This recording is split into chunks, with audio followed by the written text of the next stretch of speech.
Ladies and gentlemen, it is showtime. Please enjoy the show.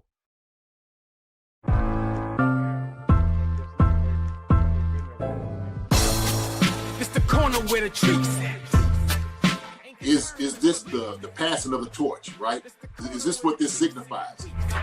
It comes down to that front office and what they feel is most important. The champ is here. We've touched down from a higher plane. Why you made it here? We always look forward to that week because it was always intense.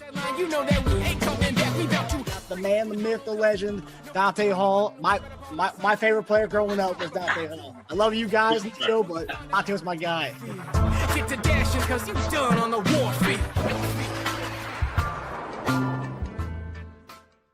The Chiefs are 1-2, and now it's a heavyweight AFC showdown at Arrowhead as Kansas City hosts Lamar Jackson and the Baltimore Ravens. The Chiefs enter as home underdogs, 3-point dogs in their own house. You definitely know Mahomes and company are itching to remind everyone who still runs the AFC. FanDuel has every angle covered, from Mahomes' passing yards to Pop and Kareem's rushing yards to how this defense stacks up against Lamar's ground game. Want even more action?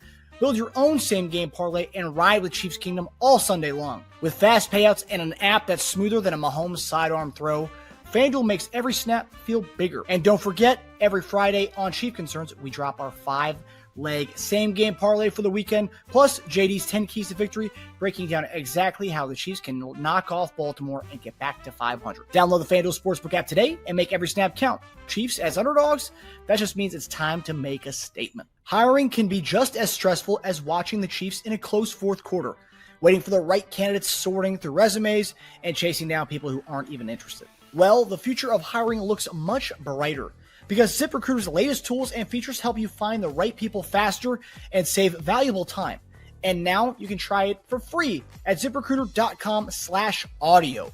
With ZipRecruiter, you can connect with qualified candidates in minutes, and 4 out of 5 employers get a quality candidate within the first day. So don't wait. Go to ZipRecruiter.com/audio and try it free. ZipRecruiter, the smartest way to hire. Hey, everybody. Welcome to another episode of Chief Concerns. I'm Marcus Dash, and our guy, former Chiefs tight end Jason Dunn, will be joining us shortly, and Teja will be joining us later on in the episode. But yeah, guys, we are 2 days away from the real deal. Game time, baby. And I see our guy JD is on now. JD, what's going on, brother? What's up, good? What's up, man? Shoot. Sitting up here trying to get the girls, man. We the ladies together, cooking some sliders, so try to put some things on, make sure. Nice. Yeah. What's up with you, man? Nothing much, man. We got 2 days till the big show, the AFC showdown, the Lamar Jackson and Patrick Mahomes showdown. It's gonna be a good one, man. Surprise! I know I talked about before you got on the show on Wednesday. A lot of people in the chat were asking, how is that not a primetime game? How is it that we play Russell Wilson and that's the game that's a primetime game, but the Lamar Jackson Mahomes game is not a primetime? It doesn't really make much sense to me.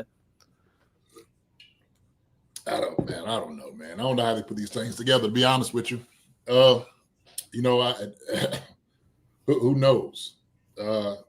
So it's networks, how they make it all happen. But I agree with you. It really should be. Two of the most exciting quarterbacks in the NFL. We know these are playoff teams, always coming down to the wire. This is a sellout ticket, man. This is how this thing should be. So I don't know, Marcus. I don't know, man. I ain't got all the answers. I try to have all the answers, man, but I ain't got it. I ain't got all of them. I got a few of them. Some things I do know. I don't know that one though. Was that ever a thing, like with you guys? Like, obviously, I think you've talked about it before, but what was your favorite game to play? Was it a 1 o'clock game?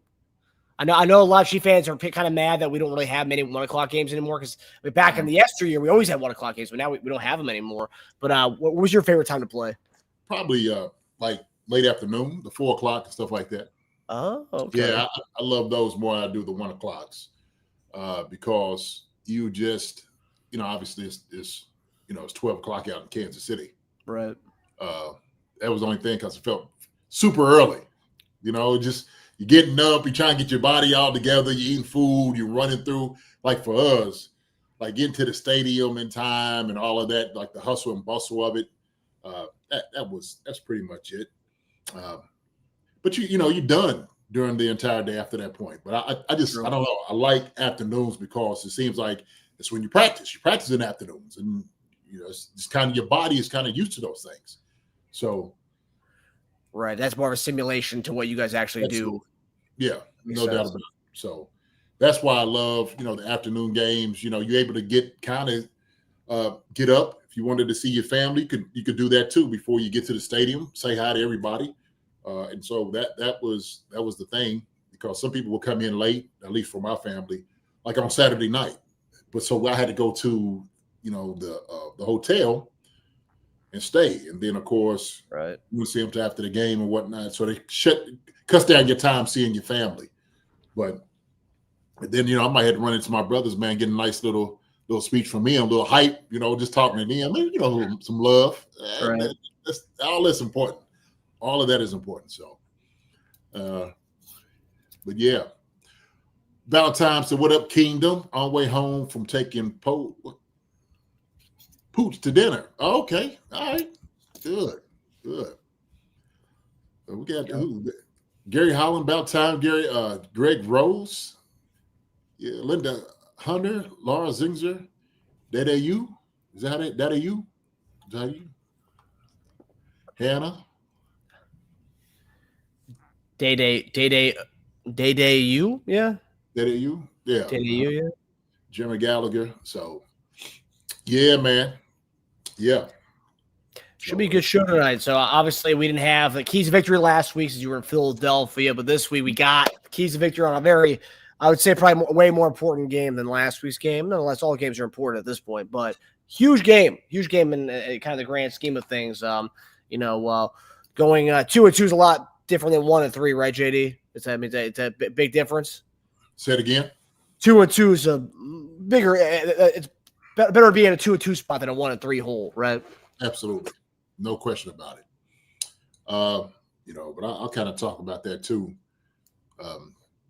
You really shouldn't think about that too much. Just let everything, cars fall as they may. You get to a place, man, you're just doing what you need to do to win. Don't worry about the record. You just ball out.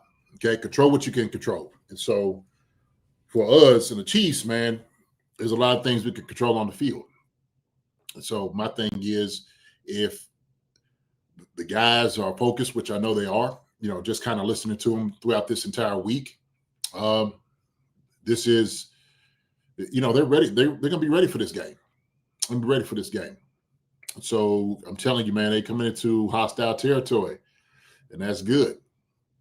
It's good for the Ravens. So it's another piece of bird we're going to have up on the menu. It's another little piece of bird.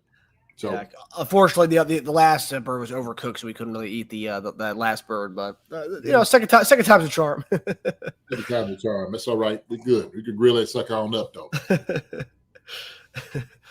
Yeah, Day says Day is just fine, legend. There you go. Day. What up, Day? What up, Craig? So yeah, it should be a good show for tonight. We'll have the 10 keys of victory. Then Teja will be hopping on here for the betting aspect of things today. I saw Teja's bets. Teja and I are a little different this week as per usual. We have some overlaps. Got some overlaps. Some things that's similar. I think some bets make sense, right? And it seems like y'all would overlap on a few, because it's like, well, why would you take this bet or not? Right. I like to see some, really on this betting show, some out of the norm, kind of like, really? You gotta, because I would think that they would have probably some good return on some of these things that seem like. Yeah, I mean, I know, last week, an anytime touchdown Kareem Hunt bet was plus 240 or plus 220, so that's usually that's a high one. Like, for example, last night's game, the Thursday night game, I bet $5 on the third string running back, or I guess he's the backup now, Demarcado for Cardinals. I put $5 in to get a score touchdown. That was plus 400, so it was 5 to win 25 back. So ended up getting the game out on the last play. You all right? Yeah, I'm good. Yeah. Just went down the wrong pipe. Yeah. Me. Boom. Okay, we're good. Good. Yeah, so I'm excited about the bets tonight. So it's going to be an action-packed show for this one, and I think you're going to have a different a different kind of keys of victory tonight. I know you have a little addition that you're going to have in the show tonight, right? Say it again. I know you're going to have a different kind of addition in your keys of victory tonight. Yeah, I mean, we do what we do, brother. See his thing go. See his thing work. Nice. Right? But yeah. Oh, I didn't get that message. Okay. Yeah, so I'm excited. I am excited per usual. And yeah, so if you guys are following along with us for the first time, so we do our Friday night show. Our Friday nights are usually our keys and our betting show, and then we will have a post-game show. So we have a 4:25 games. So that means we'll be on around 7:30 Eastern Standard Time, 8 o'clock Eastern Standard Time on Sunday, right before the Sunday Night Football kickoff for the post-game show. And I believe what's next week? Next week we got okay, next week we have a Sunday night. We have a Sunday night game next week. No. Monday night. Jacksonville on ESPN Monday night. Yeah, football 7:15, baby. There you go. There you go. So yeah, the schedule will be kind of different for not this coming week will be fine. So we'll have a Monday show or Wednesday show, and we'll have a Friday show, and then obviously no game on Sunday. So then our post game show. Next time you see us will be instead of a Monday morning tight end, we're going to have a post-game show on that Monday instead. So it'll be a little different kind of a week next week, or the following week. So it's going to be interesting. And again, the primetime games makes no sense. So we played the Giants on primetime, and then don't play the Ravens on primetime, but then we play the Jacksonville Jaguars. I mean, who in what world thought the Jaguars were going to be a relevant team this year? I mean, I'm not knocking Jacksonville, but I don't think anyone thought they were going to be relevant. But I guess maybe they gave us the automatic wins on a prime time because they want to see Chiefs wins. So like the Giants, Jaguars, I mean, that would make sense.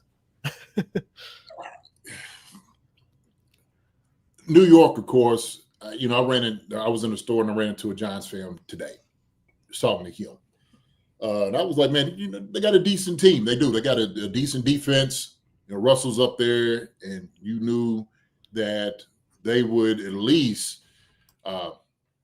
give you a nice little fight. And they got some talent. They do. They have some talent on both sides of football. And so, shoot, if this is something, man, that big city, New York, obviously, Jacksonville, yeah, that one is, I don't know. Trevor Lawrence has, how much is he getting paid again, Marcus? Man, he's the top 5 paid quarterback in the league, I believe. Yeah, definitely not worth that. These slip-on orthopedic shoes. Yeah. He signed a 5-year, $275 million contract extension in 2024, which included 5 years, $275 million in 2024. Good Lord. $200 million in guarantees, with an annual average of $55 million per year. Yeah. So he's definitely not doing not playing up to that kind of money, I would say. But but it seems like every quarterback is getting that kind of money, right? You got Tua getting that kind of money, and Tua, Tua and that whole staff over there is probably going to be broken up after this season's over, maybe during the season. You might see McDaniels gone. You might see Tua gone after the year's over. I don't know. Yeah. Tyreek might be gone. I mean, there's gonna be a rebuild, but definitely they're gonna blow it up over there. That's all. That's what all the kind of all the comments about the rumors and stuff going around Miami right now is pretty much they're gonna blow it up when the season's over. Mm-hmm. What you said. Look at his agent's almost as slick as Kirk Cousins' agent. Getting them. I don't know what it is. It's like it's getting them. He is getting them. And look, Trevor Lawrence coming out. I was a Trevor Lawrence fan. I was like, man, this dude is going to do all right. And I don't know what it is. I mean, he's had some guys around him. So it's been a line. He just throw him, shoot. I don't know what it is with old Sunshine down there. But Yeah. And he's had offensive-minded coaches, right? I mean, he had Dougie P. And then now he has Liam Cohen, which we're still kind of seeing if we're going to find out, JD. I know you're not the biggest Baker guy, but is Baker the kingmaker? I mean, Dave Canales looked like the guy. He gets a head coaching job at Carolina. Now Liam Cohen was the guy with Baker. Now he's going to see what he can do with Trevor Lawrence in Jacksonville. If these guys can't hack it while Baker's doing his thing at Tampa, we're going to have to say we're going to start giving some flowers to old Bake. Man, I guess. So Cohen had Baker where was he at? In Tampa last year. Tampa last year, yeah. Well, Cohen was up here in UK for a couple of years. Right, and I think he was an assistant on the Rams staff after that. Rams, yeah. And so they look at those are the things that you get is, if you're under McVay, kingmakers. You know what I mean? That's what he is. He's the head coach, and that's kind of where they are. So I don't know, man. I just look. I don't mind giving Baker his due. I don't. But he's got some talent down there. The kid from Ohio State, he's good. Yeah, he's a beast. He's daggone good. So that helps you out, Marcus. It does. It helps you out. You got a Mike Evans. It's true, but they did win the division last year when Mike Evans and Godwin were hurt, and he was throwing to Sterling Shepard coming off the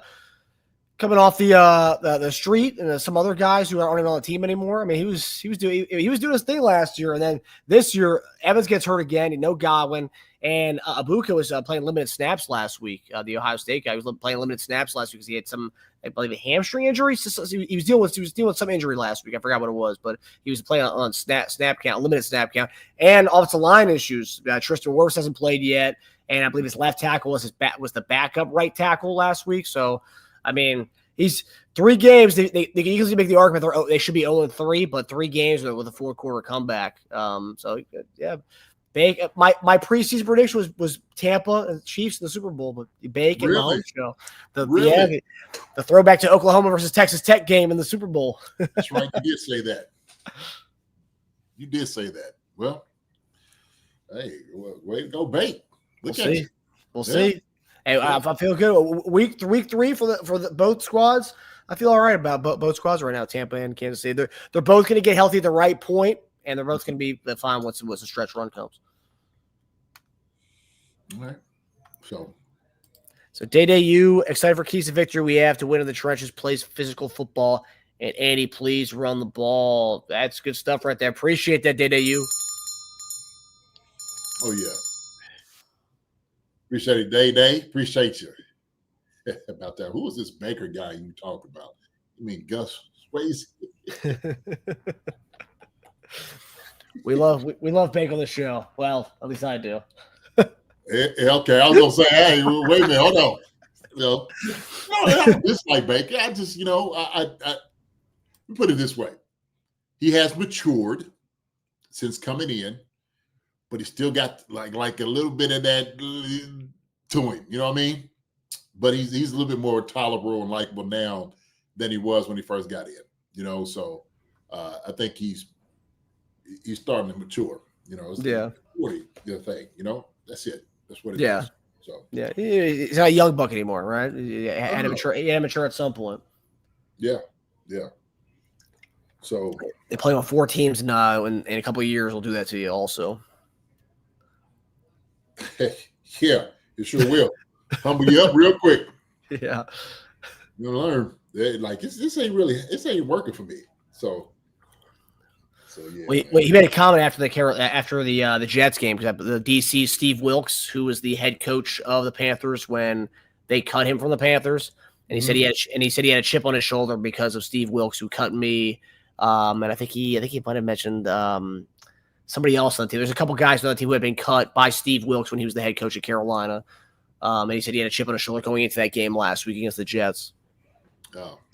Hey man, the guy wears he has extra motivation. He's got that moxie, JD. I always have a chip on his shoulder. That's just who he is. I didn't like the peanut guy. I didn't like it. Why? Because he didn't throw me a bag of peanuts when I asked him to. Okay. You know, yeah.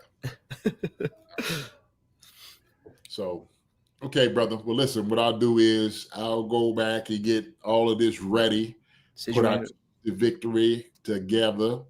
And so we'll have to do it. We'll have to get it. Let's do it. Will said he wears his heart on his sleeve.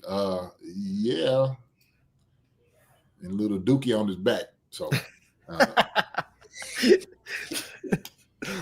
hey, the last team that beat the Eagles was none other than Tampa Bay, the Baker squad. Baker has the Eagles number, man, and we'll see what happens this week in that game. We'll see. You think Philly gets that game this weekend? Oh yeah. You think so? Oh yeah. Yeah. So could be wrong, but I don't. Philly has poise. We understand that. They ain't gonna let old Baker come in and plant any flags or anything. You know who Baker reminds me of? I'm glad he's in Philly. Like Sirianni. That's who he kind of reminds me of. Like, really?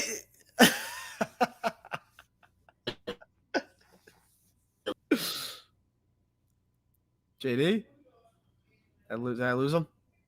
Did we lose JD? We might have. Uh-oh. All right. I don't know what happened to JD there. Okay. So while that gets figured out. About time. Sirianni, you just insulted Baker with that one. Yeah. I guess some people see that way, I guess. Sirianni, to me, has maybe one of the most, like I say, physical violence here, but he's got a face you want to slap a little bit. That's what Sirianni has to me. Baker, I don't want to slap Baker. I want to hang out with the guy. I want to go catch balls with the guy. I want to throw the ball around with him. Will Baker cut JD's internet? Yeah, he didn't like it. He wasn't a fan of it. Yeah. So I think Teja's backstage right now, so I can chop it up with Teja while JD gets situated with his whole deal. So I'm gonna bring Teja on right now. Hey, what's going on, Tej? Yo. Did you catch whatever JD was saying about Baker before he cut out there? Yeah. I was watching. Do you see the Sirianni similarities as he said? I don't see that. He doesn't like Baker. I mean, that's it. Yeah. Not a Baker guy. And you used to be on that train too. You've come around in the last few years. Nah, man. It's not that I wasn't a Baker guy. I just didn't think he was elite. I still don't think he's elite. I mean, well, the numbers say otherwise, man. Look at the last 2 years. I think he's the most amount of touchdown passes in the last 2 years. Yeah, so did Blake Bortles once upon a time. Who cares? But Bortles was going to the playoffs. Baker's taking his team to the playoffs year after year after year after year. He's not a Super Bowl quarterback. We don't know that yet.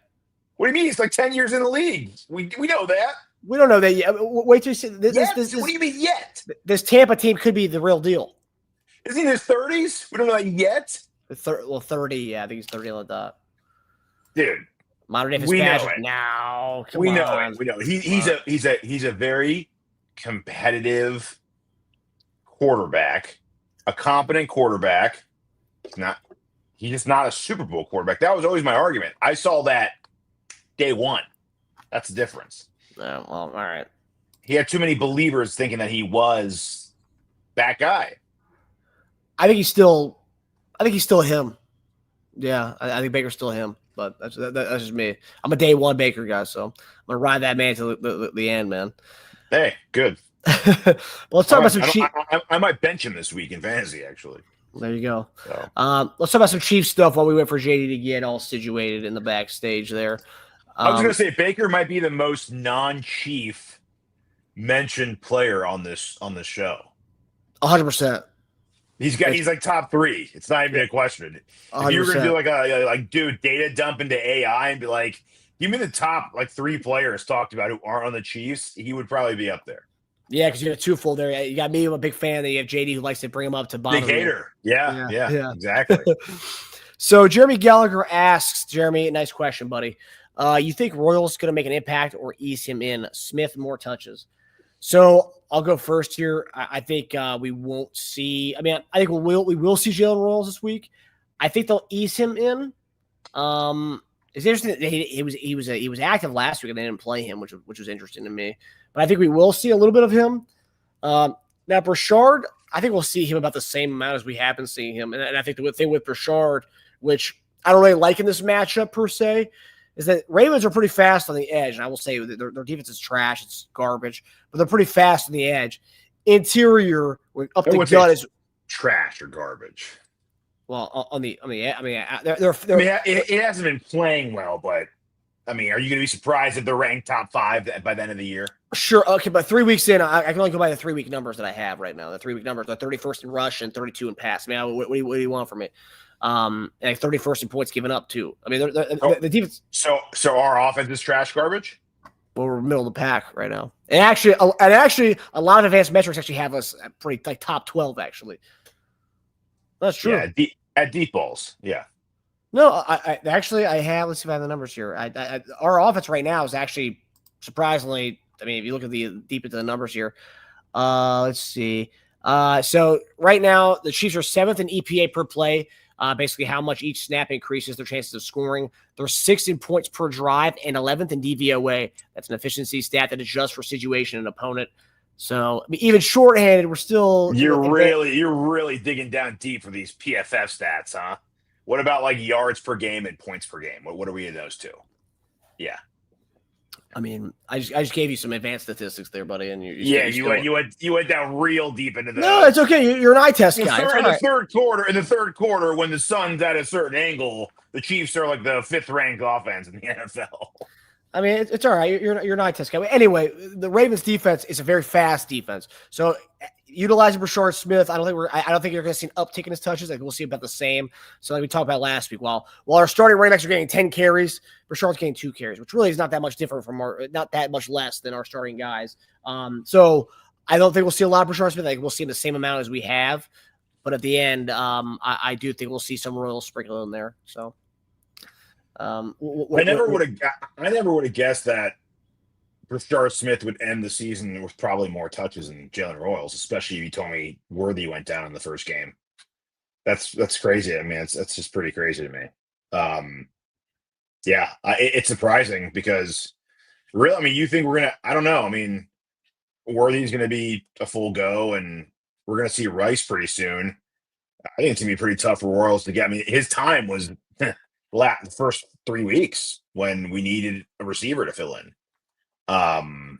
So yeah, I don't know. I'd like to see more of him. I think we'll see more. I think we'll see more of Richards a little bit every week. I think they're going to slowly build them up a little more. I don't know if we're going to see like 5 carries because that would be like half of what our main running backs get. That'd be a lot, but who knows? I mean, I think the worse our running backs play, the more opportunity he'll get. Because at some point they're just going to keep saying, well, why not? These guys aren't doing anything. Well, why not?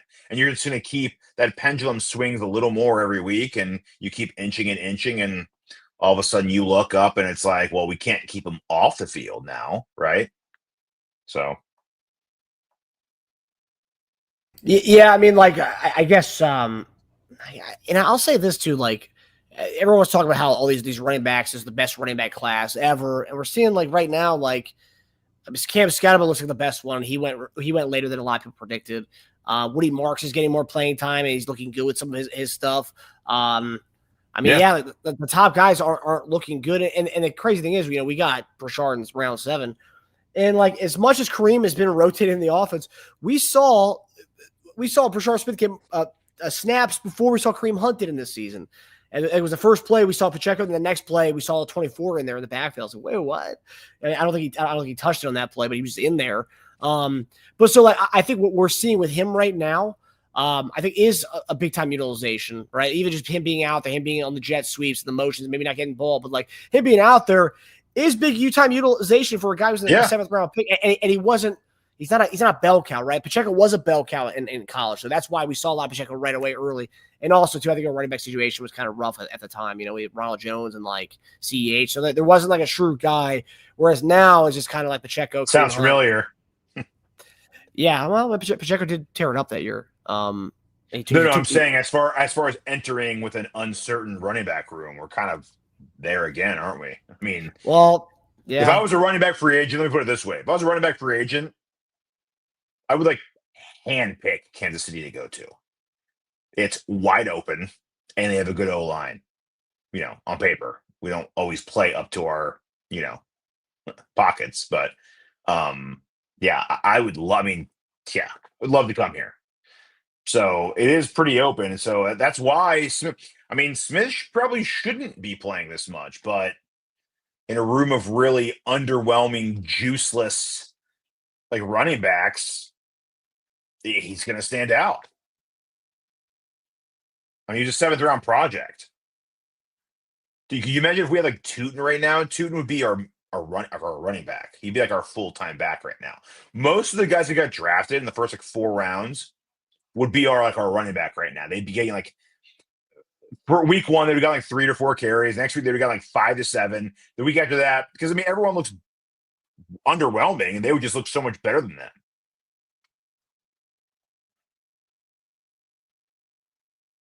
Right? Yeah, no, I agree. Tootin looks good too. I've heard he looks better than ATN for people who actually watch Jacksonville games, which we will soon. It's true. Yeah, and look, they got rid of what's his name? Tank. Bigsby. Yeah, take Bigsby because Tootin kind of flashed right away. It's kind of weird though because Tootin and Etienne are very similar in skill set wise. They don't really have a masher, right? You have 2 guys who are both like kind of scat backy type dudes between the 2 of them. He looks more like especially so early on too. He looks really polished for a rookie running back. I think he's just, I think that's going to be their guy. I don't think I don't know. But yeah, it was definitely a year to grab a running back in the draft, and we didn't grab one until round 7. But yeah, whatever. Right. It's a slow burn for Smith. But like what you said though, like I was the other day, I kind of went through a rabbit hole. I was watching like our game clips from like 2 years ago. Dude, I mean, McKinnon was in there a lot. It was the year that McKinnon had like 8 or 10 touchdowns, receiving touchdowns. They utilized the crap out of McKinnon. That was like one of the last times our offense kind of like it had a little bit of a flow to it because we had a running back who could catch out the back. That actually had had some juice with a guy like that. And again, Rashard Smith's got a lot of work to do in the pass protection element, but like it's there. Like the McKinnon elements are there for him, right? There's still he's got to do more as far as pass protection. But he's in there a lot for a 7th round guy, which is he is in there a lot for a guy you said was a project. And a lot of people didn't really think. I mean, there was Arrowhead Pride wrote articles about him not making the team, and he went from not making the team, which is stupid, but like he went from for some of these publications, which I don't agree with, to say that he wasn't going to make the team to snap 2 of the 2025 season. He was next to Pat, and he's getting in there. And so I do love what we have in Rashard Smith. I think, if we do next year, if we don't re-sign Pacheco, if we don't re-sign Kareem Hunt, and you go get a running back high, or you take I don't know what free agents are going to be out there, but you bring in a running back, you have your guy who can be the change of pace, your scat back, throw down back type guy in Rashard Smith. As much as I love to see Rashard Smith get before we do that, at least let him see him get 10 and 12 carries at some point. I don't know if we will this year, but this would be the year 2 test him at some point, which is I was hoping there'd be a time where I could see that, but I don't know, man. I don't know if we're ever going to see Rashard Smith get 10 and 12 touches in a game, which I'd love to. If it continues like this, we will. We're going to have to, right? Yeah. There's no one fears anything. No one fears our running game at all. I mean, Mahomes is our most feared runner. It's not good. No, it's not good. It's not good at all. It's bad. It's really bad. I mean, it's either Bouchard gets more carries or touches, or we'll have to make a trade for somebody eventually. Yeah, those trades don't work out, man. What was the last in-season acquisition we made for his running back wise that was good for us? Le'Veon sucked. Yeah, Shady was done. Yeah, that's the point. We're all getting 30-plus-year-old guys who, are running off fumes and running off old crap in their engine, man. Was Le'Veon that old at that time? I don't think Le'Veon was that old. Wasn't old, but he was done. Yeah, he was done. Yeah, I mean, it was still running off fumes. I mean, you could be a slightly newer car with less miles and still just not be a great engine anymore. So that's true. in this case, you'd be going after a guy who's just not going to get re-signed by their team. That's what you'd have to do. But you have to spend up a little more for that, though. Right? Yeah. I mean, I know people. Bigsby went for what, a 5th and 6th? It's a good amount.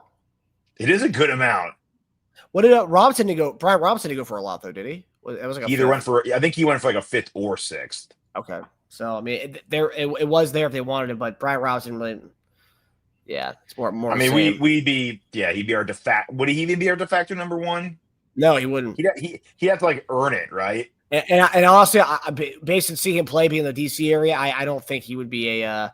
I don't think he'd be an improvement over Pacheco or Kareem Hunt. Oh no, people. Because it'd be even worse because people would expect him to come in and be our savior, and he just anyone who knows Brian Robinson playing when he's not our savior. Well, because again, it's not all on Pacheco or Kareem Hunt. We see the offensive line have issues as far as run blocking. Yeah, of course. It's not. I mean, I think this was the week, and I know you don't really buy the numbers behind the Ravens, but this would be the week for our run game to show some kind of life because they've been dreadful at stopping the run, especially with no Metabike. I mean, they're dreadful at stopping the run. So yeah, but watch the Ravens come in and play like the old run stuffing Ravens. It would suck because it would look like our running backs suck, but it would just be because Ravens showed up finally. They played like their normal run stuffing selves. I read an interesting stat the other day, which is, I don't know, I mean, it's kind of bad on our offensive line and Pacheco, but it was that none of Pacheco's carries have come in a stacked box this year, which would be an 8-man front. None of them have come in that, and he has 25 carries for 90 something yards. I mean, which is pretty pathetic. But it's not only on a Pacheco thing. It's not only anti-Pacheco stat. It's also showing how our offensive line hasn't been, playing up to par, which is pretty rough. Honestly, that was Price A. Carter from Arrowhead Pride who said that. Yeah, but yeah, Brees Hall's a good option. Also, Kenneth Walker. I wouldn't rule that out completely. Really? Is he a free agent this year? Okay. Interesting. Yeah, that could be interesting. Yeah, Lawrence Hazer asked. They love Charbonnet for some reason. I don't know why. Brees Hall, Jets, RB trade. I mean, another guy's in the contract year. They have a guy behind him who they really like also. So Brees Hall, ATN, and Kenneth Walker. All contract years. Yeah. I mean, I guess they're all pretty similar too, actually. What do you mean, skill set wise? I don't think ATN's. They're home run hit-ish. They're not like between the tackle maulers. None of them are. Right. They have juice though. I agree. All three of those guys can there's someone. Let's put it this way: there's someone a defense would fear. How about that? Yeah, no, I definitely agree. We get more than 0 stacked boxes with them. Yeah. See another comment here from Baltimore. Yeah, thanks for that question, Laura Zinzer. We'll see. I think time will tell on some of these teams because right now a lot of these teams still think they have a shot to make the playoffs. So I don't think anyone's trading anybody just yet. Just wait, give it a couple of weeks, and once the writing's on the wall for some of these teams, like the Jets, like the Jags, you might actually see that. And Seattle being in the thick of things right now, I don't think I see Seattle making a trade during the season right now. Yeah, no, because they have legit shots with the NFC West. About time. Question: how long till we sign McCole Hardman? I've seen this a lot this week. My theory on this is I don't think we are going to sign McCole Hardman. I think I'm maybe in one of the few far between on this one because I see a lot of people saying we're gonna bring him back home just because we like to reunions. Really? I've seen a lot of people say that. A lot. Everyone's saying that. As soon as that report that they dropped McCole Hardman from their practice squad, it was a million people were like, "Oh, Chiefs are going to go get him now." But my thing is, this wide receiver we talked about on the show since since the beginning of the time this year. It's a really deep wide receiver room. I know we've had injuries and suspensions and whatnot, but it's a deep wide receiver room. Nico Remigio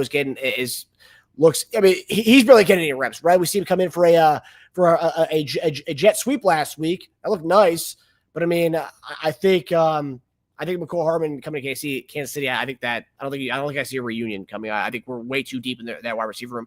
Now, if they want to add him to the practice squad in case injury happens, sure, but I don't see him being added to the squad this year. So, what are your thoughts on that? At whose expense? Yeah. I mean, no. McCole Hardman's a desperate move. We're not desperate at receiver. It's not adding to practice. It's not a desperate move by any means. No, practice squad, sure. I mean, that's you don't lose anything for that, really. But what I don't think people are referring to are they people referring to the practice squad when they say pick him up? They just sign him. I didn't see anyone say there's no plan. They just they just bring him back home. Yeah. We are a loyal fan base. We love our guys. So yeah, some of them, some people do. I was gonna say it's that kind of thought process that brought Naughty back. Exactly. Yeah, they love their guys. Laura Zinzer, this is a good point. If Remigio gets hurt, so that's what Laura Zinzer says here. If Remigio gets hurt, which I will say, Brashard Smith hasn't looked the best on returns so far this year. No, but he hasn't. He's still learning it. And JD and I were talking about the other day. Like I thought he had a little bit more wiggle, but then JD was like, I mean, he was more of a straight line speed guy. Like, you're good point because I mean, I don't see a lot of. No, not a lot. It's a little shake to him, but it's not shifty. But it's not like not a water bug. No. Yeah. All right. So JD just gave me the thumbs up. He's ready to rock for Week 4 keys to victory against the Baltimore Ravens. We will see you guys on the other side. I hope you guys enjoy JD's goodness because he's got a lot to bring to you guys tonight. So enjoy it, everybody.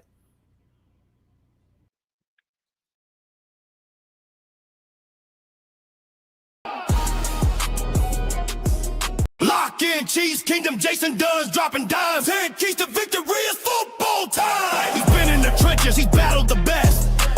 Breaking down the matchups, forget all the rest. From a home to the defense, the blueprint is clear. JD's got the knowledge that the fans want to hear.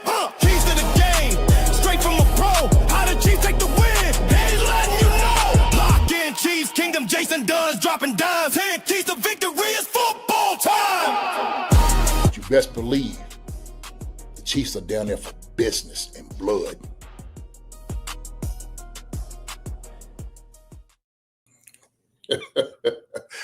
What's up, man? What's going down with you all, man? I just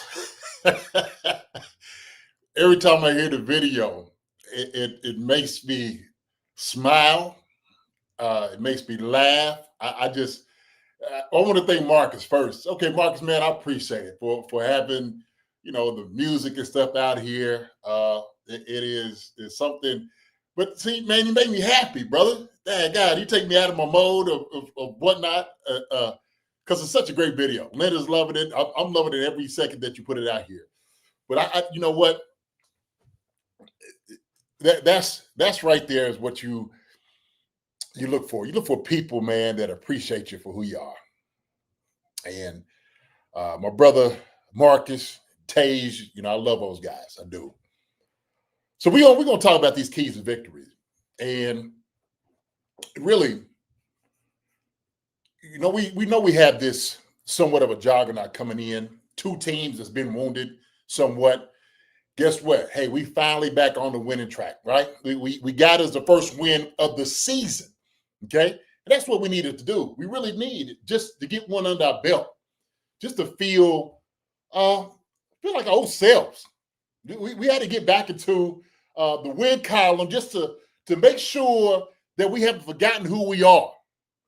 See, because what I've seen out here, I've been seeing a whole lot of people that have forgotten who the Chiefs are. Some of it comes from, maybe our own fan base that's grumbling and, they got, growing pains, grumbling. Oh my gosh, everybody's out. I heard them just talk about bringing back McCall Hardman. I don't think that's going to happen. We got some young stars. We do. We got some young guys. But also, too, what we have is still the same old jokers that keep coming back with their old happy opinions about the Chiefs. That's what they keep doing. They keep coming up every chance they get and want to make themselves a prophet or I've had the stories with this and what I want to show right now, okay, just one quick little video. I think Marcus is going to put it right now. Marcus, I think it's going to be the best time actually to kind of show this a little bit, right? Just to see this, okay? Go ahead, Marcus. Go ahead and play the clip, brother. Are worried about Kansas City Yes, than are they worried should. about Baltimore at this point. Mike T, strangely, you're not one of them. Not at all, because help is on the way. When you're in the season, you say, how do we get better, Greeny? Xavier Worthy's been dealing with an injury. Hopefully he plays this week. And then Rashee Rice is a difference maker. There's very few teams that can add a player of the caliber of Rashee Rice this season. They're going to be absolutely fine. And with Cincinnati going on with Joe Burrow's injury, Houston being disappointing, there's more opportunities to make the playoffs in the AFC. The Chiefs will be fine. What are you looking at? You're checking his cut? The Chiefs aren't going to make the playoffs? You don't believe the Chiefs make the playoffs this year? Listen, I know I called this a couple of years ago, and I was maybe 2 years too early. But when they've made the Super Bowl each of those 2 years. Right, yeah. But when you talk about what they have coming back, will they get there in time? Because I know Harry knows their schedule, and he wants to speak on that. But can they get reinforcements before the Chargers have run away with the division?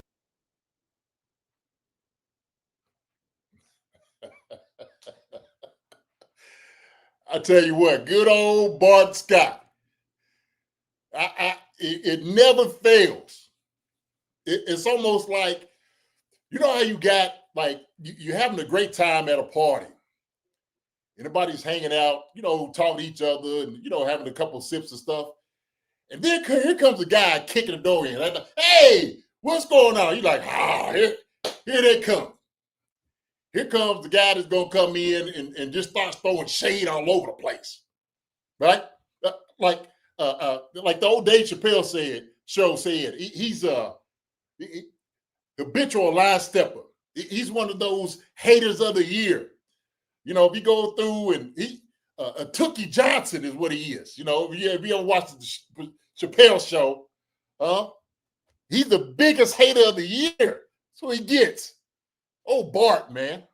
Look, Bart don't know any better. The fact that he even said, I might have called this 2 years too early. And the Chiefs make it to the Super Bowl both years. Bart, are you ever going to be right? And I'm going to tell you right now, you're going to be wrong again this year. Everybody crowning the Chargers. And look, I seen Harry's face. Look, Harry's another one of the Kentucky Pro Football Hall of Fame guys. I love my brother to death. I love Bart too. Hey, look, we balled against each other, but man, these guys, they sure are wrong. And I tell you right now, what we're going to have to do is we're going to have to come in and dismantle the Ravens. That's what's going to have to happen. Two teams that's coming in wounded, and they're coming in Arrowhead. Now, we already let one little bird off the hook. We let them little fire the coop before cooking them up real good. We had a chance to have them right there on the little turner and baking them up, and we let them off the hook. That's what we did. But no more. It's not going to happen this week. It's not going to happen. We keep talking about the Ravens. They're a very talented team. We know they are. Very talented team. But guess what? They got the Chiefs on the right day. I'm telling you right now, they got them on the right day. Because they come in the Arrowhead, they're going to have full problems on their hand. Full problems. So we had to go in. We had to remind people who we are. That's going to have to happen on Sunday. So we're going to start up. We're going to talk about the keys to victory here, okay? Now, number one thing we have to do, okay? We said last week, hey, we started the game off, same thing, kind of all over the place, don't know what to do. Second half, the guys put their heads together. They all got in the huddle. Andy and Nagy and all those guys said, hey, look, man, we need to do some things different, okay? What we're doing ain't working. It's not working. So guess what? They decided we want to run the daggone football a little bit. Good. Start the game with the right tempo and rhythm. That's what has to happen. You want to be successful against this team, against the Ravens, you got to start the game with the right tempo and rhythm. That's what you have to do, okay? We understand they're kind of wounded. The defense is giving up a whole lot of points. A whole lot of points. Games they should have won. Chiefs should have won. But look, they got it. To lose in the way that they had, the fashion they have lost it, does something to them mentally, man. It does. And ladies, number two thing we have to do, run the football. Pac and Hunt got to eat this week. They got to eat this week. And look, Everybody, we ain't got Jamar Gibbs, we ain't got Montgomery. No. We got Pac and we got Hunt. That's what we got. And those guys are good enough to get the job done. They are. So if you have any doubt about it, right, and everybody want to take a dump on them, Pac and Hunt, I'm going to put my money on these two. That's what I'm doing this week. And you are too also. So I'm waiting to see what the bet's going to be, Marcus and Teja. I want to see if you got Pac and Hunt and them guys eating this week, okay? I'm going to see where your loyalty lies. I'm going to see where y'all at with it, okay?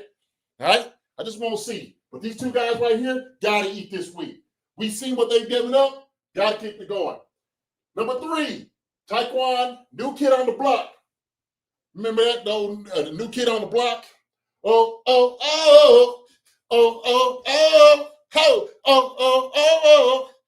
He got the right stuff. That's what it is. So Taekwon Thornton, new kid on the block. But I'm telling you who's coming back, baby. Hollywood.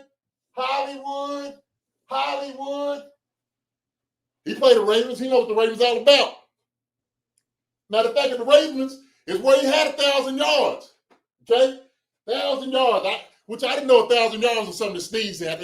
We kind of yawned at it. Did we take 1,000 yards? Okay. Hey, 1,000 yards? That means something. Not a whole lot of guys do 1,000 yards in the league now. He's playing his old team. Guess what? I guarantee you better watch this one right here. You watch what he does this week. Hollywood. Number 4. Hey, main character, no decoy. Woo! Listen, Xavier Worthy is the main character.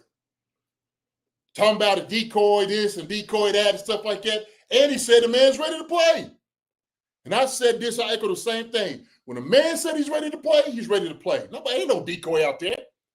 He's not one of those little mallard ducks that you put on the pond and, you wait off in the sunset. You take a shotgun and shoot it. Ain't none of that. It's none of that. Hey, we got a dog out there and he's going to go eat and he's going to go hunt. That's what's going to happen. That's what's going to happen. It's going to be Xavier Worthy. And I'm telling you right now, he is tough as nails. If you ever doubt it, watch what Hollywood does. When I watched him, I talked to him, this sucker is all muscle. He is. And he's got a mentality of a warrior. That's who Xavier Worthy is. They can talk about how skinny he is and stuff like that. The man's coming back. And I tell you what, if you don't have your shoes laced up, he's going to burn you. That's what's going to happen. So guess what? Sleep on him. Call him a decoy. However you want to do it, okay? I guarantee you better not sleep on one. He's going to hit his head on the goalpost. And number 5 right here, we have to do, score in the red zone. TDs. We got to score.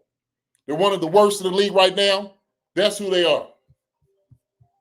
That's who they are. So we understand we got to go down and we got to score. So this is the keys to victory on the offensive side of football. Let's go to the defensive side, okay? So I think that might be the, it ain't the only new kid on the block song I know. I might know a couple of them,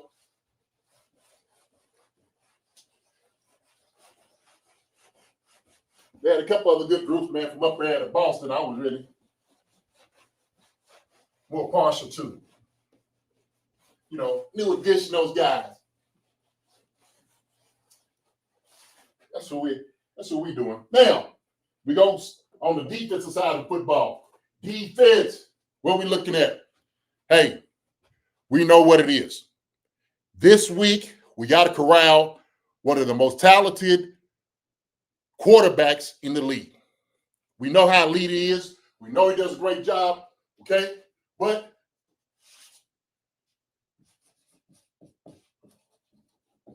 we got to put a hat on Lamar. I tell you what, that's the key.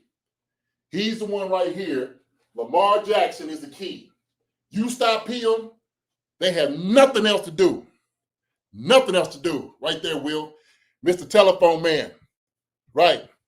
Hey, right. Mr. Telephone Man. Mr. Telephone Man. Hey, something's going to be wrong with his line. That's what's going to happen. That's what's going to happen. Get the hat on Lamar, stop him, corral him. Hey, We got to bring blitzes. We got to bring pressure. That's what needs to happen, okay? We need good games from those guys on the outside. Hey, Galapagos, I show this. Hey, what up, George? How you feeling, baby? Huh? You ready this week? Better be ready, okay? Get a good game last week, man. Good game last week. Let's go get another one. All right? Number 2 thing we got to do. Ooh, man. Stop Mr. Henry. Simple. Simple and plain. Stop Mr. Henry. You know what I watched? Hey, what does he have? Fumbles. Fumbleaya. Fumblerooski. That's what's happening with him right now. And your man's frustrated. He's very frustrated at this moment. Hey, we got to keep him frustrated. And look, Derrick Henry, I don't care, vets and whatnot. One thing you have to do, when we come in, we know he's got fumbleitis, okay? We got to exploit it. How do we exploit those things? Hey, all right, this is what has to happen.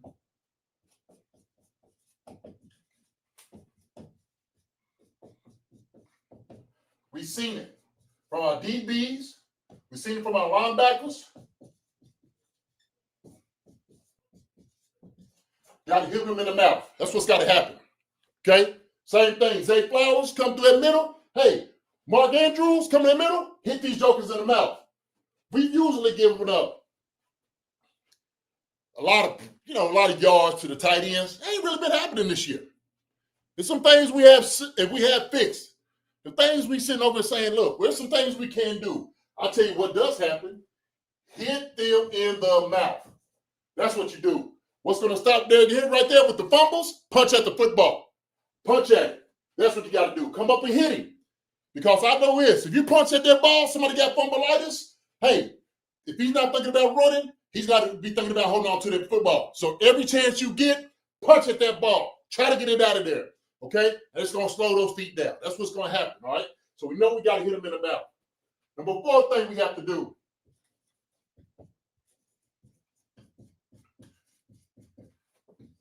We must be stingy in the field.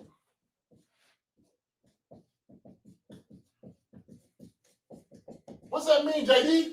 Must be stingy in the field. That means we cannot give them second chances. We cannot give them opportunities. Get on our side of the field. We must be stingy in the field. We cannot let them get down in the red zone. We don't want to do that. Stingy out in the field. Guess what? Hey, Lamar hadn't thrown a pick. They asked Jalen Watson, hadn't thrown a pick. What do you think, Jalen? Jalen said, hey, I hope this game is going to be the one. And guess what? When we bring pressure, okay, when we bring pressure, we know Lamar will give these things up. We got to start a trend. Fumbles, okay, that's what we got to see, right? We got to throw picks. That's what needs to happen. Fumbles and picks. That's what I want to see. I want both these jokers, when they leave up out of here, I want them to get on the bus, get on the plane, and they'll start thinking about what they're going to do during the offseason. That's what I want it to be. That's what I want to see, okay? I don't want to come out of this thing, we're talking about 1-3. Don't want to talk about it. We ain't worried about that. We got to go in and just go play ball. That's what needs to happen, okay? So we must be stingy in the field, all right? And the number 5 thing we need to do, okay?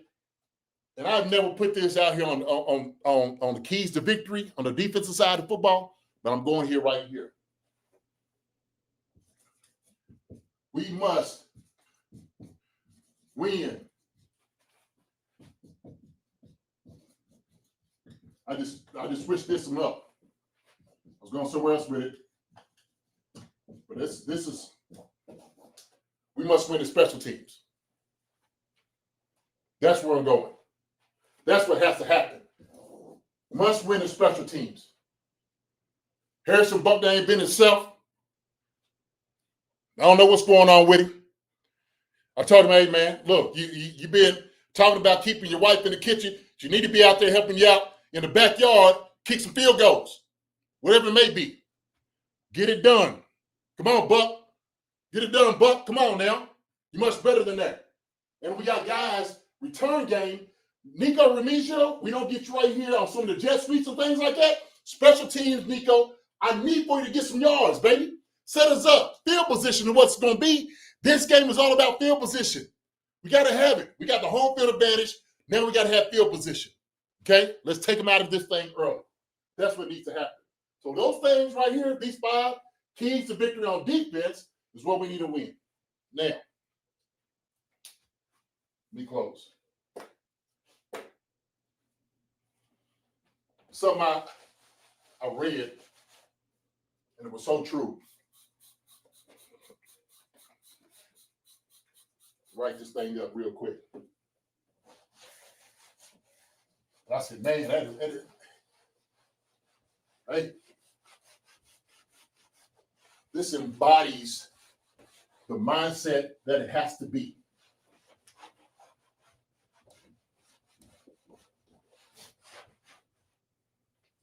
And this was, Phil Sims was talking about this. He said, there's one saying that I love more than anything else. Write this thing up here.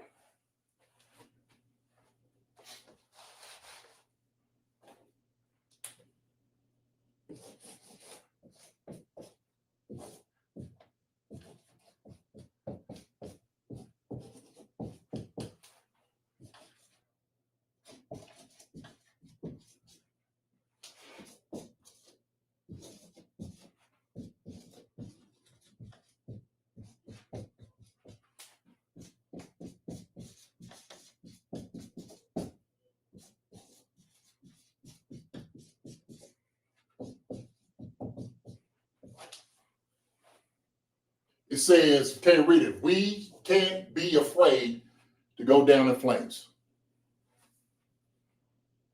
Bill Parcells.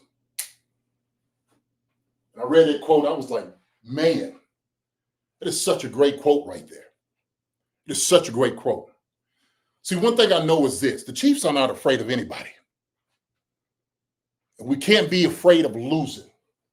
We can't be afraid of going down in flames. See, one thing I do know is fear will cripple you.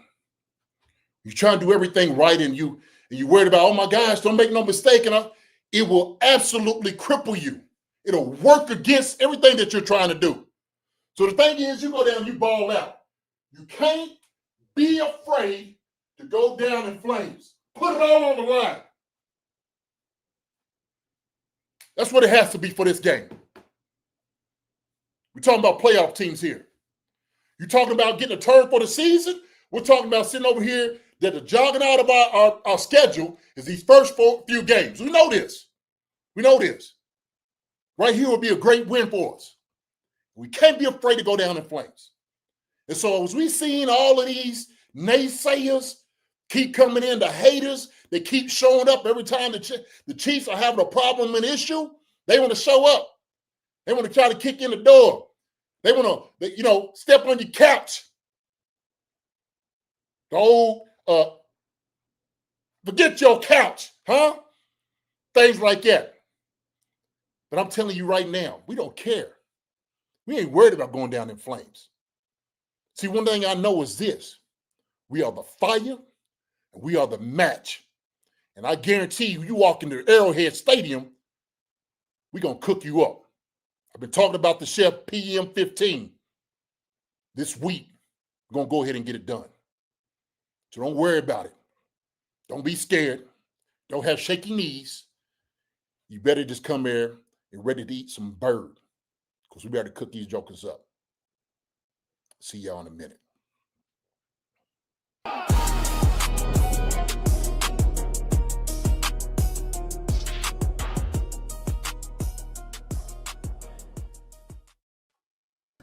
Well, that was another good one by JD. Another fantastic, a little keys of victory there. I love that he implemented added the special teams to the defensive one. I think that's something that's not being talked about enough. Yep. I think, Butker going to last year has been very inconsistent when it comes to PATs. And I think Tobe said this week during one of the press conferences that they're having him do more short range stuff, not just the long range attempts during practice. So, yeah, I think JD kind of hit the nail on the head with this one. Another 10 out of 10 5-star review on Keys to Victory with JD. Yeah, got me pumped up again. Did you take anything away from the field goal? I mean, what do you feel about Bucker and the I know special teams is more than just Bucker, right? There's the return which we talked about with Brashard kind of getting more out there on the returns. Nika, I think, has been pretty phenomenal so far. But yeah, Bucker and I'd say kick returns probably the only thing that I would like to highlight as something that like not concerning, but something to look at a little bit more. Yeah, I think I told you during the last week's game that I never used to be worried at all. You could like go to the bathroom during a field goal kick and you wouldn't have to worry about it. Like now, I'm a little nervous every time he kicks. Even on extra points, man, he makes them look. They don't look easy. They don't look easy, and it's not easy. He was just an elite kicker, and I don't know if he is that, right? I mean, it does happen. So hopefully it's just a, bad time for him.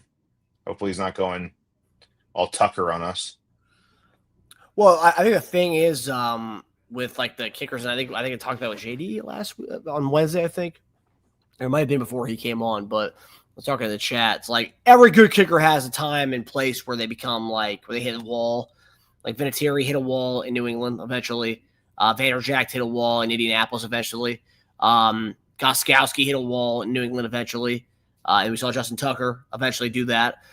So I hope it's not the beginning of that, but I mean, elite kickers always have a time where it just, they're not as consistent as they used to be. I mean, it's only, I mean, it'd be tough to do that forever, I mean, he's 3 or 4 from over 50. It's not bad by any means. Because there's been pretty atrocious kicking across the NFL. So I want to keep that in mind, I guess. I should have thought of that when I was first talking about him because we see it every week. It's just bad kicking around the NFL. So, and I think his kickoff's been pretty good. He seems to have mastered that little corner kick all the way to the bottom right corner, which is tough. I've seen that go out of bounds a lot for kickers. So it looks like he's got that down. That's a whole other part of the game now that I think people don't really think about with kickers. They think it's more of just a field goal kicking and that's it, but it's not. As we saw in last night's game, the kickoff ruined the game. They lost because of that kickoff. So I wonder if they're going to amend that rule a little bit. So I think you can't squib kick anymore. So if you squib a kick before the 20-yard line, that's automatic 40-yard. I mean, that's kind of nuts. I mean, it kind of takes away a little big element of the game. I wonder if by the way, Bucker's got the lowest extra point percentage in the NFL. In this season? Yeah. How many has he missed? 2? He's missed 2, right? 2, yeah. Yeah, well, one was the one from last week where Hunt got penalized for the for him doing the neck slash, and then that was a 15-yard penalty. Yeah, 60%. 2. Wow, yikes! Pretty bad. Yeah, I mean, other guys have missed. Actually, no, I think only 2 kickers have missed 2. Okay. Him and someone else. There he is, JD. Great episode, man. Or great Keys to Victory, man. Appreciate it, my brother. Appreciate it. Yes, You sir. brought it. You brought it like a Tyquan Thornton deep ball.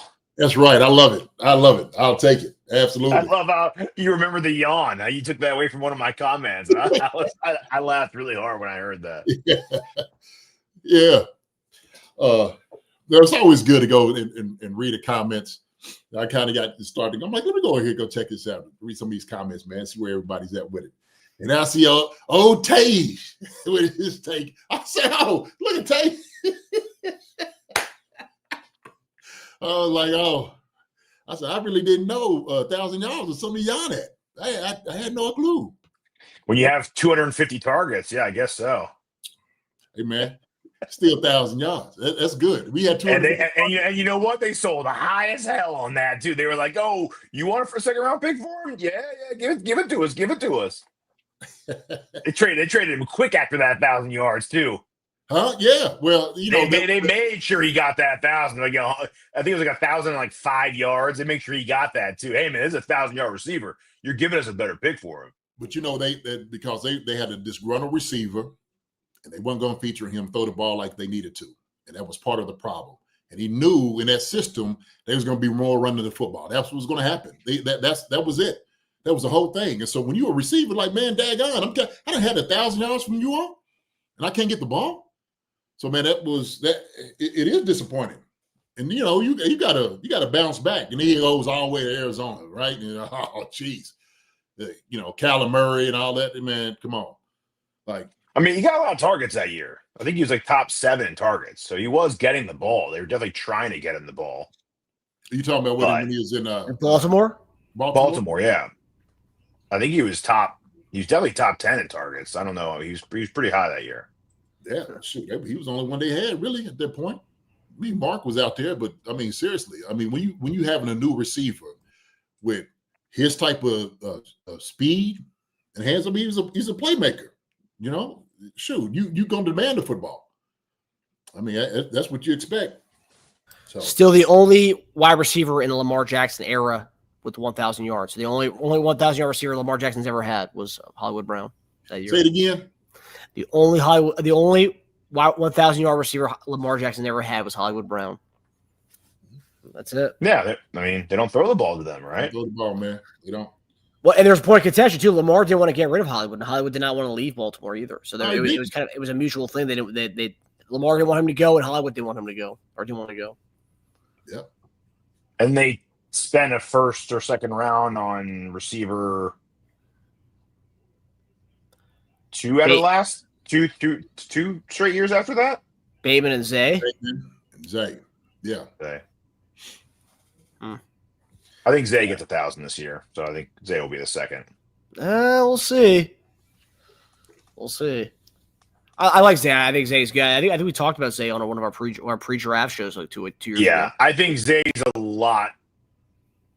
way better of a fit for a Lamar Jackson receiver than Hollywood was. I think he's a great fit for what Lamar does. Yeah, man. Yeah, I mean, the same body types, really. I mean, it's you kind of getting the same guy. Hollywood when he came out. Seriously, I mean, you are. Zay's more shifty and better with Yak though, with the ball in his hands. Man, Hollywood was burning folks up, man, when he was in Baltimore. He's got. I mean, I think Hollywood's got, now where he is now, exceptional speed. Yeah, where he is now, yeah, it's different. He's older, and he broke up. Going out to Arizona seemed like a death sentence. It was like it was almost like a punishment. When that happened, he was like, "Oh, geez," and it showed you really where they were with him.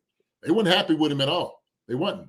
And I tell you, and that is a guy who has success demanding the football. That's what it was. And you can become bitter, walk around, and if you become, character concern. Yeah, well, yes, obnoxious. Obnoxious, and you already made it. They like, oh, you think you don't really put into your name, huh? You think you Hollywood for real? Okay, we got something for you. We're gonna send you somewhere close to Hollywood, but you're gonna be far from LA. That's what Hollywood, Arizona. Yeah. Hollywood and stuff like that. I mean, it looked good when he went to Arizona, right? It was him and D-Hop for a little bit. I mean, in theory, that should be a good 1 and 2. Yeah. Hollywood had 455 yards of Yak that year. He had 1,000 yards. So about 450 of Yak?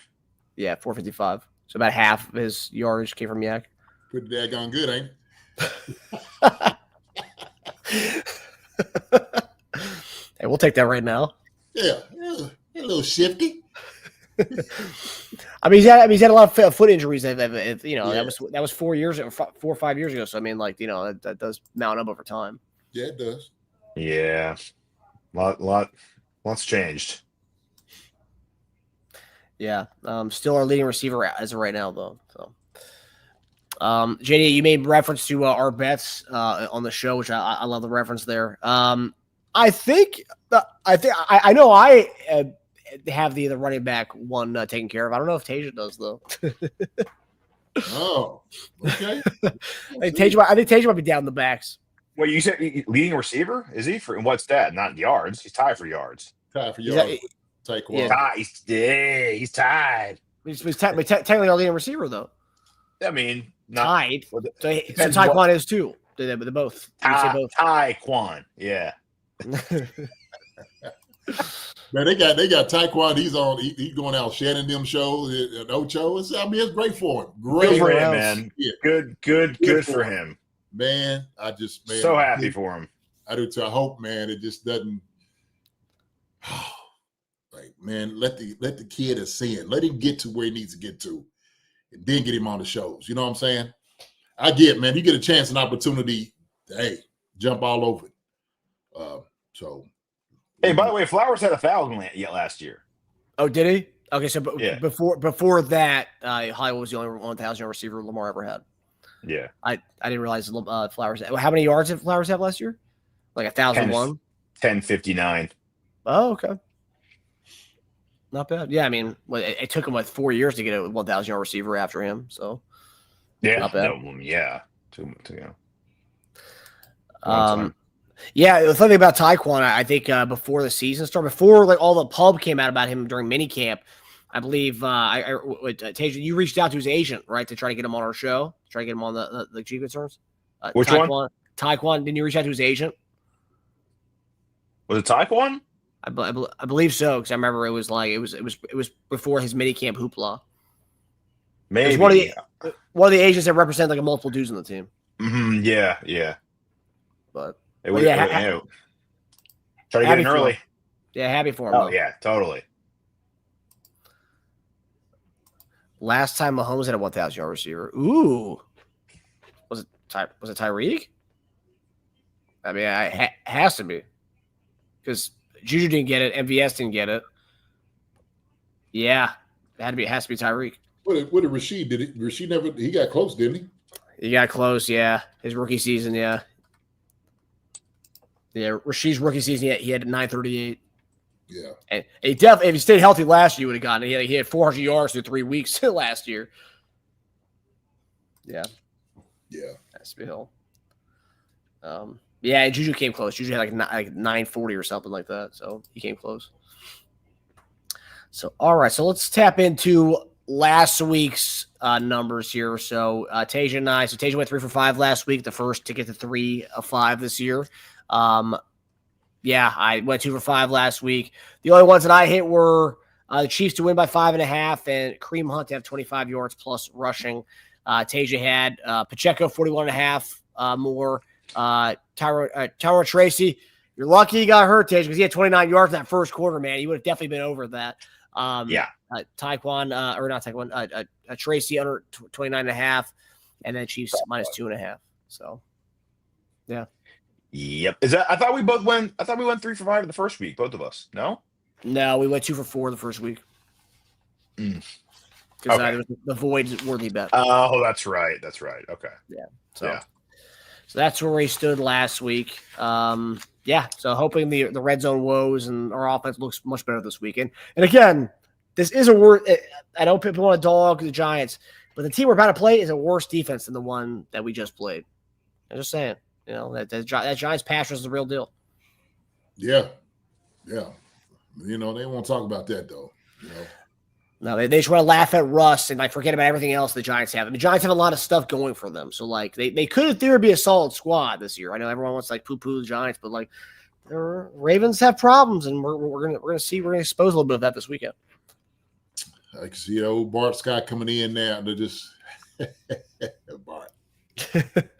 Yeah, I think the narratives we're going to see on Monday after this game on Sunday, when we do win on Sunday, it's going to be the Ravens just aren't that good this year, so it's not really that impressive win. The Ravens just aren't that good this year. Right. After going, putting 40 points up on the Bills early in the fourth quarter and then losing it. Okay, yeah. Good. All right.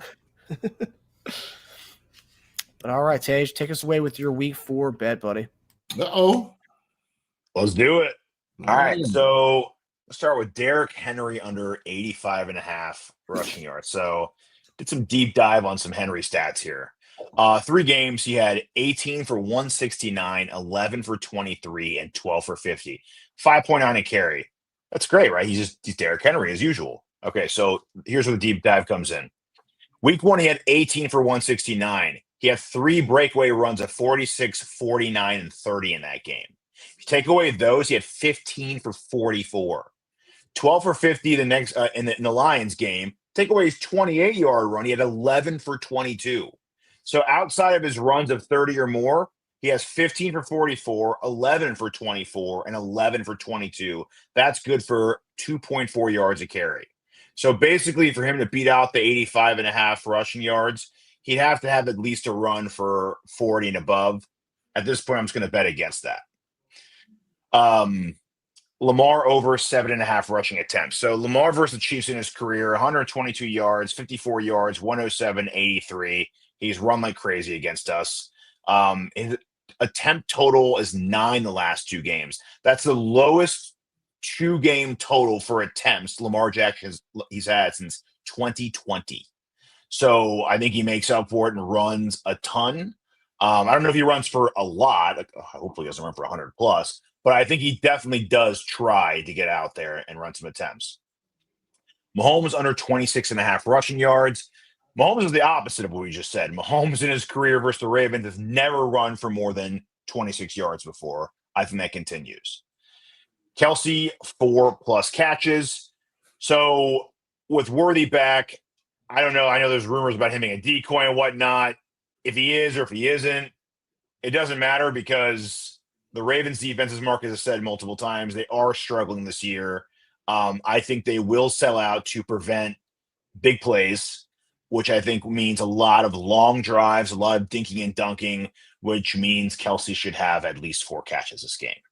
I don't know for what, but 4 catches I think is a pretty safe bet. And the Ravens have allowed 4 tight ends to have at least 4 catches in 3 games. So 4 tight ends, 3 games this year.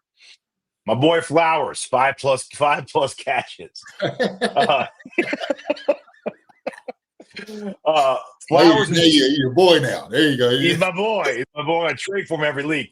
Flowers in 2 games versus Kansas City, 6 catches, 5 catches.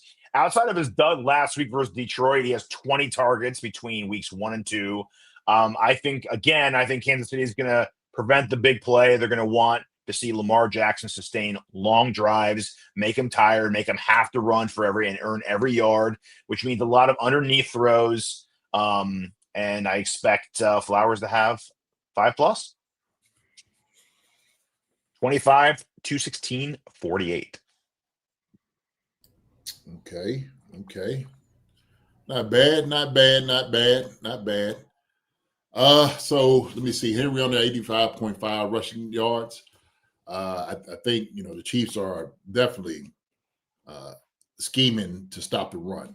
So whether it be Derrick Henry or Lamar Jackson, the one thing you just can't allow this team to do is get them guys going.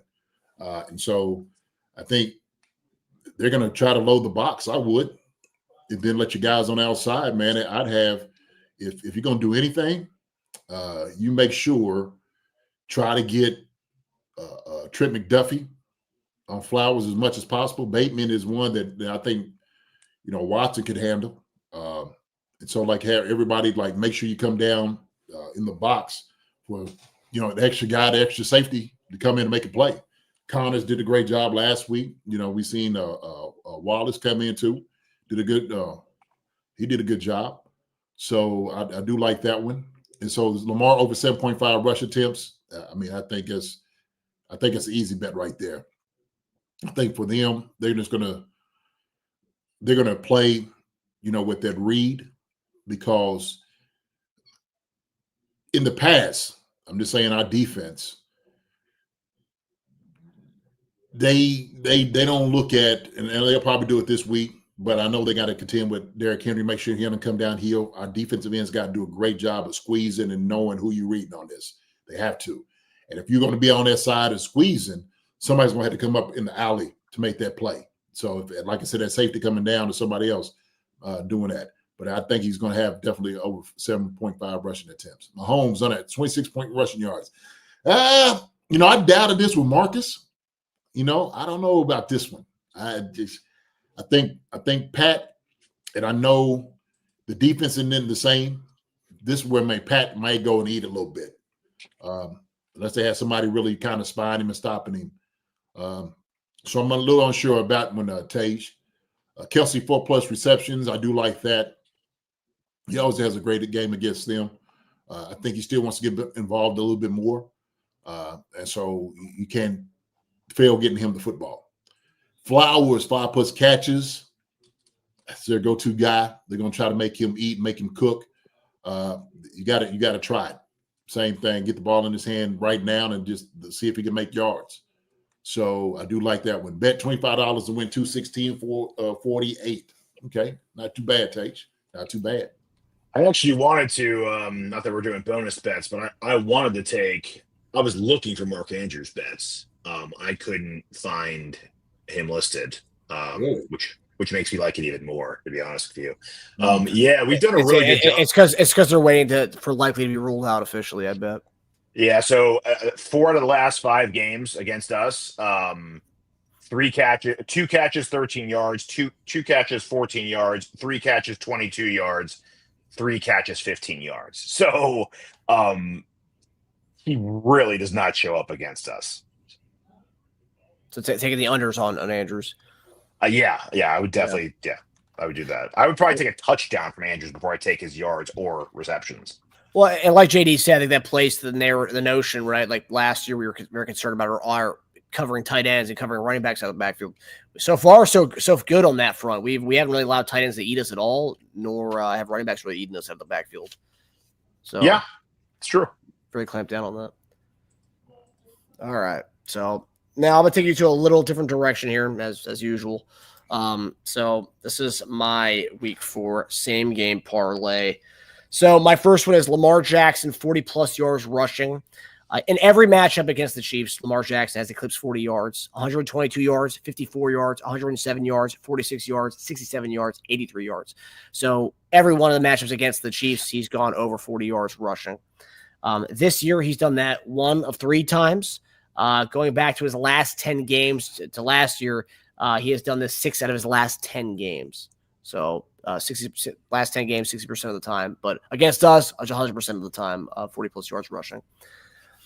Number 2, so this is the one that's probably the more, I would say, risky bet, is Mahomes 275 yards, plus passing yards. So in the 6 matchups against the Ravens, Mahomes has eclipsed this 5 of 6 times. The only time he did not was again in the playoffs where we went to Baltimore. He had 241 yards. But every other game against the Ravens, 291, 343, 385, 374, 377. Mahomes has surpassed 275 yards just 5 times over the last year. And his 291 yards against Baltimore last year in week 1 is included in that. So the last 5 times he's done that, he did it against Baltimore. Baltimore, like I've mentioned on the show multiple times this week, Baltimore's 31st against the pass this year. Not good against the pass. Just not really good at anything as far as defensively wise. Statistically, stopping the run or pass. So Mahomes, this could be a spot for him to have his day. So that's my second one. Number 3, Kareem Hunt, 25 yards plus rushing in this game. So 25 or more. 2 out of the last 3 games, he's done that this year. Kareem Hunt, going back to last year, he's eclipsed this 6 of last 10 games. But here's interesting. So the 3 games, so Baltimore's next to last as far as stopping the run this year. So looking at all 3 of the games they played this year, I looked at their running back 1 and the running back 2. I mean, every team has an RB1, RB2 who's getting a lot of carries. Most teams have committees now. But against the Bills, James Cook had 44 yards. Tyler Johnson had 24 yards. So 1 off that, but he only had 1 carry that game. The Browns, Quinshon Judkins, my guy, Kid Juddy, 61 yards. Jerome Ford, 31 yards. So both of them eclipsed that. And then against the Lions last week, Jahmyr Gibbs, 67 yards. D-Mont, 151 yards. So 5 of 6 running backs have eclipsed 25 yards against them. And I would say Kareem Hunt, like we talked about on the show this week, Kareem Hunt is more of a David Montgomery type running back. So I could see him having a great game against him up the gut this week. I can see him and Pacheco both having big games. But Kareem Hunt's lines are always lower just because I think they assume he's going to have less carries than Pacheco every week. So I think Kareem Hunt at 25 yards is a steal of a bet, to be quite honest with you. The number 4, Teja's boy, Hollywood Brown. So Hollywood Brown, 30-plus yards receiving. He's done this in every game this year, 3 for 3. X is back. So while you can say, oh, it's going to take away from touches from him, they say he's a decoy, whatever. That just takes away eyes from Hollywood Brown. So their DB1 might be on X, and Hollywood might get the lesser cornerback on him. Hollywood, it's a revenge game, like JD said. He's going against his old team again. It's a revenge game for him. In the one game he played against Baltimore, he had 33 yards in that game. Going back to his last 8 games, because that's all I have for data as far as Hollywood Brown playing in Kansas City. Last 8 games, 5 of the last 8 games, Hollywood Brown has eclipsed 30 yards receiving going back to last year. Looking at their last 3 games, and the Browns really didn't do much that game, so I really couldn't find any stats to back that up outside the running game. But the Bills, their number 1, number 2, and number 3 receivers all eclipsed 30 yards. The Lions, number 1 and number 2 receiver all eclipsed 30 yards receiving. So my last one, last but not least, is our guy Travis Kelce, 30-plus receiving yards.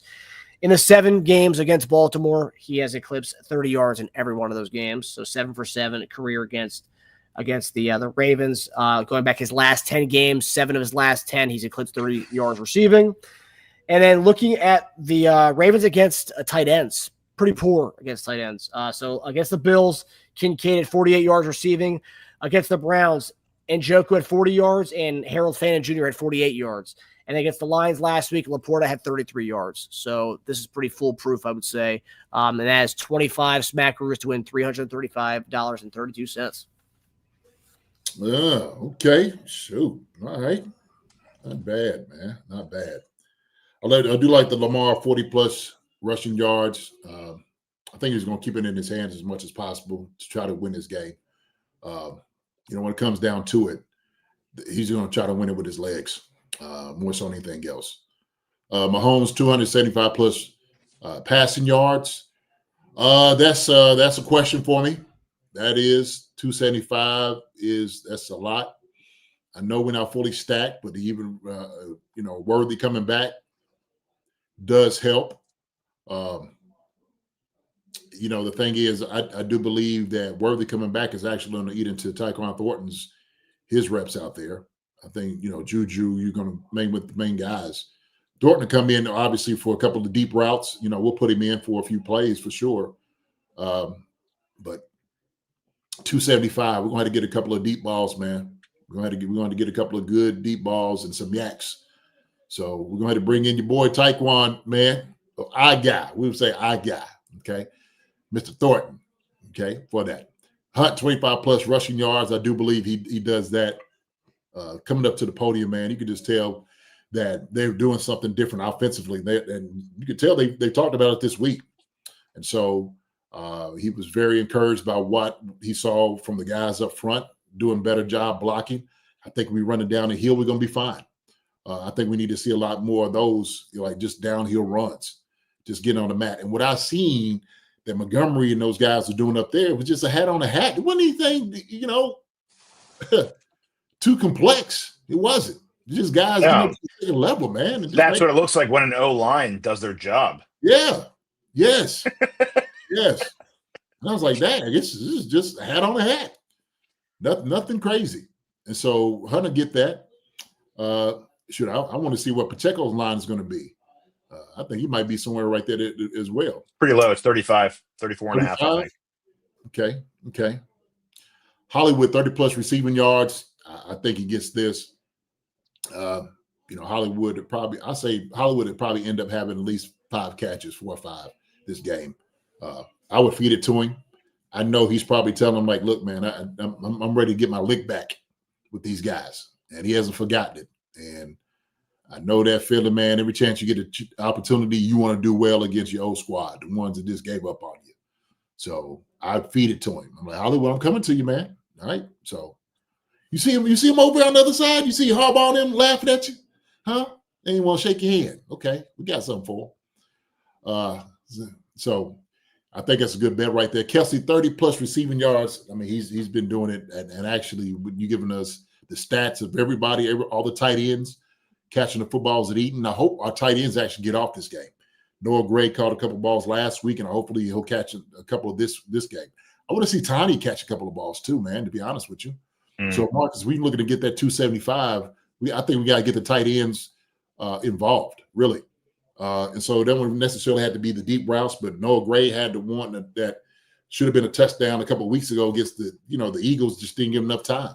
So if we hold up against their line, get Noah Gray down the field, same thing with Tanya. I think, man, if we get him involved, man, we're going to see a treat. But I do like that. Kelsey, 30-plus receiving yards.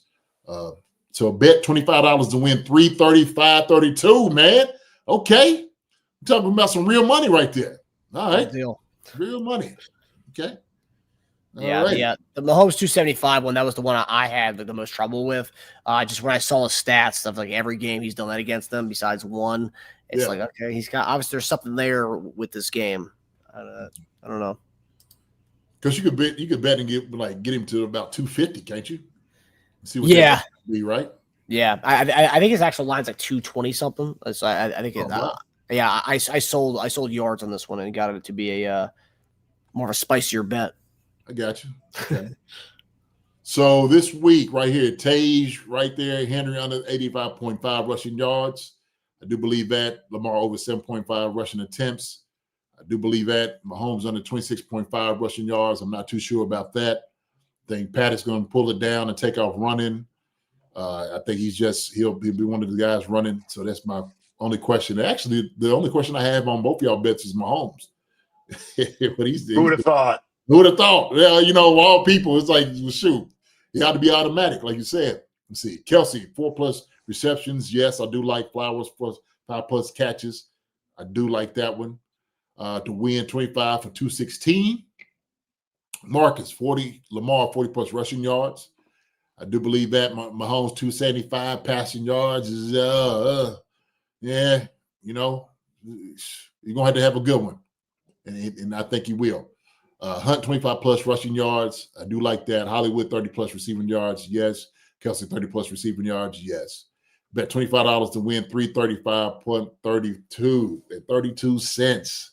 It really comes down to what do you think he's going to do? Run more or pass more? Yeah.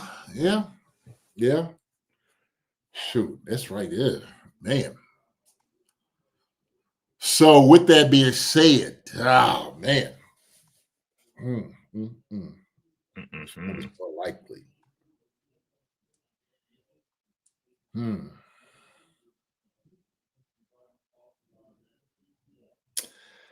I tell you what, man, this week. And the award goes to. You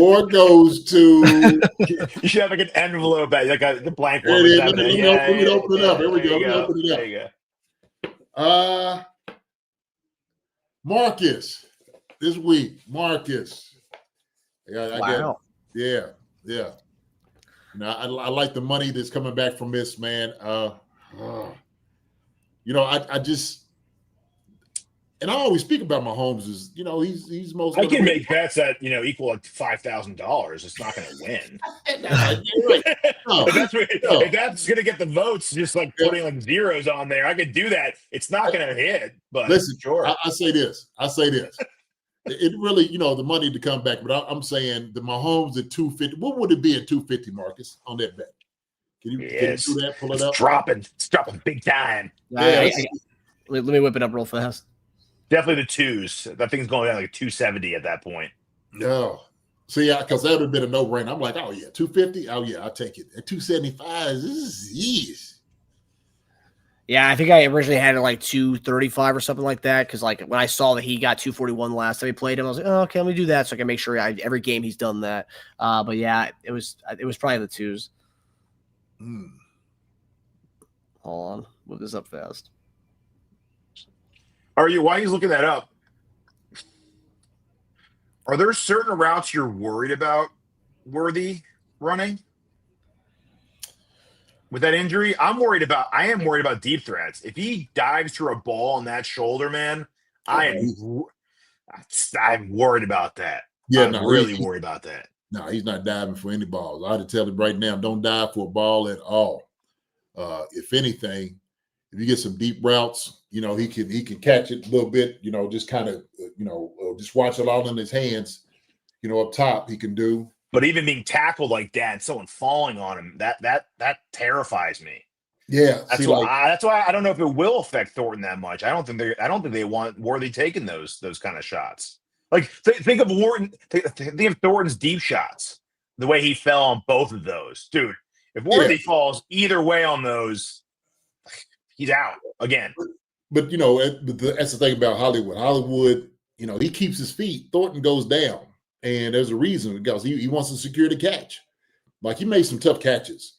Hollywood, some of the deep routes that we think about, the one obviously in the Super Bowl and the one that he had against the Chargers, he just beat him outright. Ain't nothing wrong with his legs. That's the thing about it. And so if you maybe put him on a double move or something that you just throw it out there. Okay. I have a little bit more confidence in those than maybe some of the slants. Because slants, you can get hit immediately. I mean, that's linebacker. That's 2 or 3 guys hitting you as opposed to maybe the one, right? And you say, hey, man, if you go up for a deep ball, you make sure you don't fall down on it. Like you got to get the guy, immediately from the start. Or he's got to pull a Torrey Holt and catch the ball and just slide after it. That's yeah. It. Right. I think we'll also try. I think we're also going to try to get him balls near the sideline a lot, just so he can just quickly get out of bounds. Yeah. Yeah. So he'll get a couple of out routes, maybe a couple of back shoulder throws, just kind of get him involved. But I think you got to at least throw a couple of them deep to him. You have to, just to make him a legit threat. You know what I mean? You have to. And you got and here's the thing: vitamin T, adrenaline going. That's a great recipe, man. I'm telling you, the pain goes out the window. It does. It just, he'll feel it after the game's over. That's the way he's like, yeah, okay. I'm just worried. I'm not going to feel good till I see him get hit because practicing's one thing, man, but getting hit by a pretty fierce Ravens team, our games are physical. I know it when we play them. So and they know it when they're going against them. They smell that meat. Don't put him in harm's way. I wouldn't give him a jet sweep. Not at all. Don't even give him that, because you running into it's just a crowd of people. I mean, bodies are just coming. You're gonna get hit, and people are gonna. What about a crosser with Kelsey? Yeah, I was gonna say a rub route. No rub routes. Let's try it again. Let's try it again. So y'all see maybe the other side, so he crosses different shoulders. Well, did you see the one that they had the shallow cross, the mesh, and Hollywood caught it? He had to come back underneath, and Kelsey still didn't get up. I'm like, what the heck? I'm just like, you could tell he was thinking about what happened to Worthy, and he didn't even go up the field to pick his guy. Worthy came down, and I don't know who it was. Safety came down and made a great play. Might have been Dejan that made it. But I was like, daggone, Yeah, that was the play that set us up for that awful 4th down play. Yes. Yeah. Yeah, I remember that too. I'm like, daggone, Kelsey, come on, man. Don't get scared of that now. Like, just continue. Just don't just do your job, brother. No. Yeah, so that bet, by the way, with 250 yards passing, that would be 25 to win, 241-12. Jeez. Yeah, it's like $100 less. Yeah. All right. Give my money. Jay's like, give my money back. I'm gonna get up out of here. Give me my money back. Yeah. You know what? Just refund me my money. I'll go my way. You go your way. Something that's never happened. Jeez. Yeah. That's a lot. Wow. Hey, yeah. I mean, it is a lot. So you said 241, Marcus? It'll be 241. Yeah, 241.12. Okay. Teja, yours is what was yours? 216. Yeah, 216.23. Okay. All right. So, okay. Y'all can take the Marcus's bet. I'm gonna do 250 and go to 241. Okay. Okay. I like that. That's a little bit like a no-brainer to me on that one. Yeah. Do you think you'll have a big passing? Because 250 would be, I think, it would still be a season high this year. Do you think you'll have a big passing game this week? I think he'll do it. Yeah, I think he will.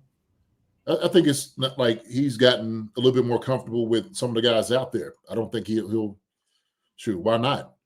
Here's the thing. Even if we're successful running the football, we're just gonna throw because that's what we do. Can't help yourself. And he knows they cannot help themselves. And we know it. They know it. Hey, so.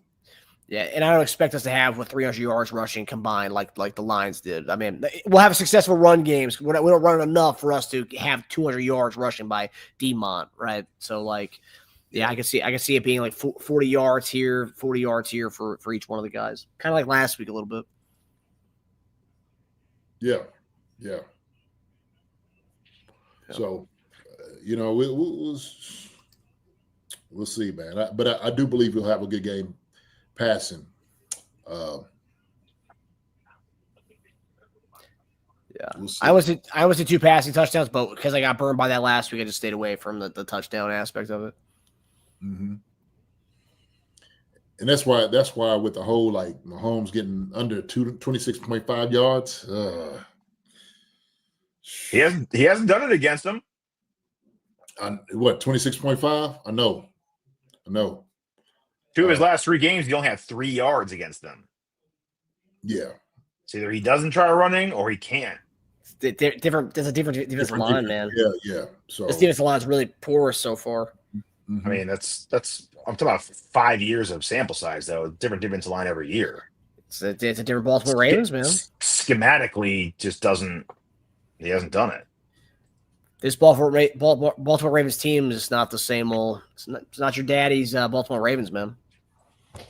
It's week 3, dude. Right there. Hey, it's week 3. You're really counting on them being exactly what they are now for the rest of the season, huh? Well, I'm counting on being exactly what it is this weekend. They're without Metabike and a lot of dudes in that defense, man. It's not the same defense. That's what they're saying about us with being without Rice and not being the same offense. Well, Worthy's coming back this week, so they'll open up some things for us. And Jalen Royals, too. I mean, we are getting guys back right now, which is their defense is not getting guys back. Mm-hmm. Yeah. Joey says Chiefs can win with Mahomes passing on 300. Oh, yeah, definitely, for sure. No question about it. It's really how we won pretty much the last 2 years without Pat throwing it for over 300. The thing is, like, saying, the Ravens defense is not good. Well, they might just be trying to find, their rhythm to the things what they need to do, right? And like Teja said, this might be one of those like, hey man, we got to figure this thing out. Hell, they was doing a pretty decent job against the Bills at first, doing a daggone good job, and then all of a sudden the wheels just fell off. It's like what? Yeah. Coleman started catching the football. I'm like, wait, y'all let Coleman get off on y'all? Plus, I mean, how many yards did Gibbs have in that game? 67. And didn't Montgomery break like a 60, 70-yarder to end the game? Take that away, you had like 80 yards. He had 12 for 151. Yeah, they had 224. Wasn't it 224, 221 total? Something like that. I mean, but more than a quarter of that came on that last run to end the game when the game's over. So, it's a little skewed. Yes, they still beat them up on the ground, period. But, I mean, 22 for 67 for Gibbs, that's a pretty good job on him. Yeah, it's just a different type of runner, man. I mean, that's why you mean a talented one? No, I mean, Gibbs kind of relies on the kind of your stretch plays and toss plays. Demont's not doing that. You're not doing toss plays with Demont or stretch plays with him. You're going to wrap the gut, which is what we're going to do with both our guys. Yeah, and he had a good game, but 72 yards half of his yards came on one play. So he was 11 for 70 before that. I mean, yeah, that's a good game. I'm not going to sit here and say he didn't break records before that. If they stuck the run game with Demon, he would have had 7 yards to carry. I mean, he was having a good game without that long run. It is a good game. It's a big difference though between 72-yard carries and 72-yard carry. That's a stat skewer. So because a lot of the stats that everyone's dogging the Ravens on this week, you're adding a 1 carry for 72 yards to end of the game. I don't know. I don't think they're they're not as good as we've seen them in the past. I don't think they're as bad as they've been playing either, though. I think they're somewhere in the middle of that. You're in for a big surprise on this weekend if you think all of a sudden we're just going to go in there and steamroll them for 500 total yards. Well, I think you're downplaying Metabike's presence. I mean, not having him in the. I mean, it's like not having Chris Jones in our interior. We're going to get dominated. I mean, yes, we have guys, but not Chris Jones in the middle. That's rough, man. We're in for a rude awakening, kind of what Detroit did to us that week 1 without him. I mean, that's similar. Yeah. Metabike is their Chris Jones. Yeah, sure. I mean, they have other all-pro players, but yeah. I'm talking about the defensive line, though. And really, who's their all-pro players on the defensive line? Is Owe a all-pro? No, I was talking about their defense, period, not D-line. Well, I was talking about the first level. Because I'm just saying, I think that's why I think Hunt's going to have a good game because we're going to go right to the gut with them against these guys in the trenches. They don't have dudes in the trenches right now with that Metabike. I hear you, but what's the Giants ranked? I mean, Giants are a good pass rushing team, and they haven't been world beaters against the run defense. We couldn't do it against them either. So, just because you're not a good run defensive team doesn't mean we're just going to go in there and trample you. We can't trample shit. So, no. But first half we weren't really running the ball. It was the second half we started running the ball. Second half we started to, and it was kind of a little bit more up the gut as well. And so they started blocking a little bit better. We had a little bit more a mix as far as running. We went outside, we went up the gut. We did, but that's that rhythm that you have to have. I think you got to establish that. So, I think we only had 6 carries in the first half, 6 or 7 carries in the first half. We had double the amount of carries in the second half, and our offense looked good. So let's commit to the run a little bit, and hopefully get carries over this game. But we shall see. So Teja's buying stock in the Ravens defense. It sounds like. Hey, as bad as the Ravens run defense is, there's 2 teams worse than them. One of them's the Giants, and we couldn't run a lot against them. So all I'm saying is, just because a team is bad at something statistically doesn't mean you're just going to go in there and run for record numbers. That doesn't happen. No, but we didn't try to take advantage of that though either. We didn't do it until the second half to start running the football. Then it started clicking. It was like, well, shoot, we should have been doing this. That's when we start making yards. We start running the football. Yeah, 2 quarters of not doing it essentially, and then we only did it for 2 quarters. So we didn't really do that. So I wonder what our numbers would have been if we had done that for what our rushing numbers were in the second half. If you multiply that by 2, see how much better they would have been. You're right. Maybe Kareem Hunt would have ran for 20 for 64 instead of 10 for 34. Gosh, man, you are such. I know what's gonna make this guy happy. I don't know. I mean, it's not a good game. It's like he had 2 carries, guys. 10 for 34 sucks. So I mean, well, I tell you what. What do you want him to have 30 carries in a game? It ain't happening. No, it's never going to happen. 10's his season high. So I don't even know what we're talking about here. So if we do decide, to legitimately give him the ball, which we should, it may look different. You might start seeing a little bit more yardage from Kareem Hunt. Kareem still has the ability to get 15 yards and 20s and break out there. He does, So it ain't like he's pulling a cart with him. I don't know. Yeah. Hey, I don't know. We 20 yards? I don't know about that. That man, he can do it. It all depends on. And how many carries? 20 yards. 1 carry, 20 yards. 1 carry, 20 yards. Is that what you mean? Yeah. You don't think he'd get 20 yards on the carry? Kareem Hunt? Absolutely. Shoot, he almost broke one. He was in 12 yards on the one. He could get yards. We block up front, make it clean. Kareem Hunt, he could run guys over. We still got good balance. So, just look. I mean, in the last 4 seasons, he has 1 carry of over 20 yards. one carry. But Teja, you're among this Chiefs crowd. It's like, oh, we're not getting big explosive runs out of him. It's not his thing. He'll grind you to the ground. Wait, well, okay. What do you mean? I'm saying it's not. I'm saying it's not his thing. What do you mean? So you agree with? Yeah, but you say his only way to be impactful is giving him 30 carries. I mean, it's not true. We saw last year he's impactful without getting 30 carries. No, that's not what I'm saying. Okay, go ahead. I know, but if we give Kareem, okay, majority of the carries, right, the lion's share of the carries.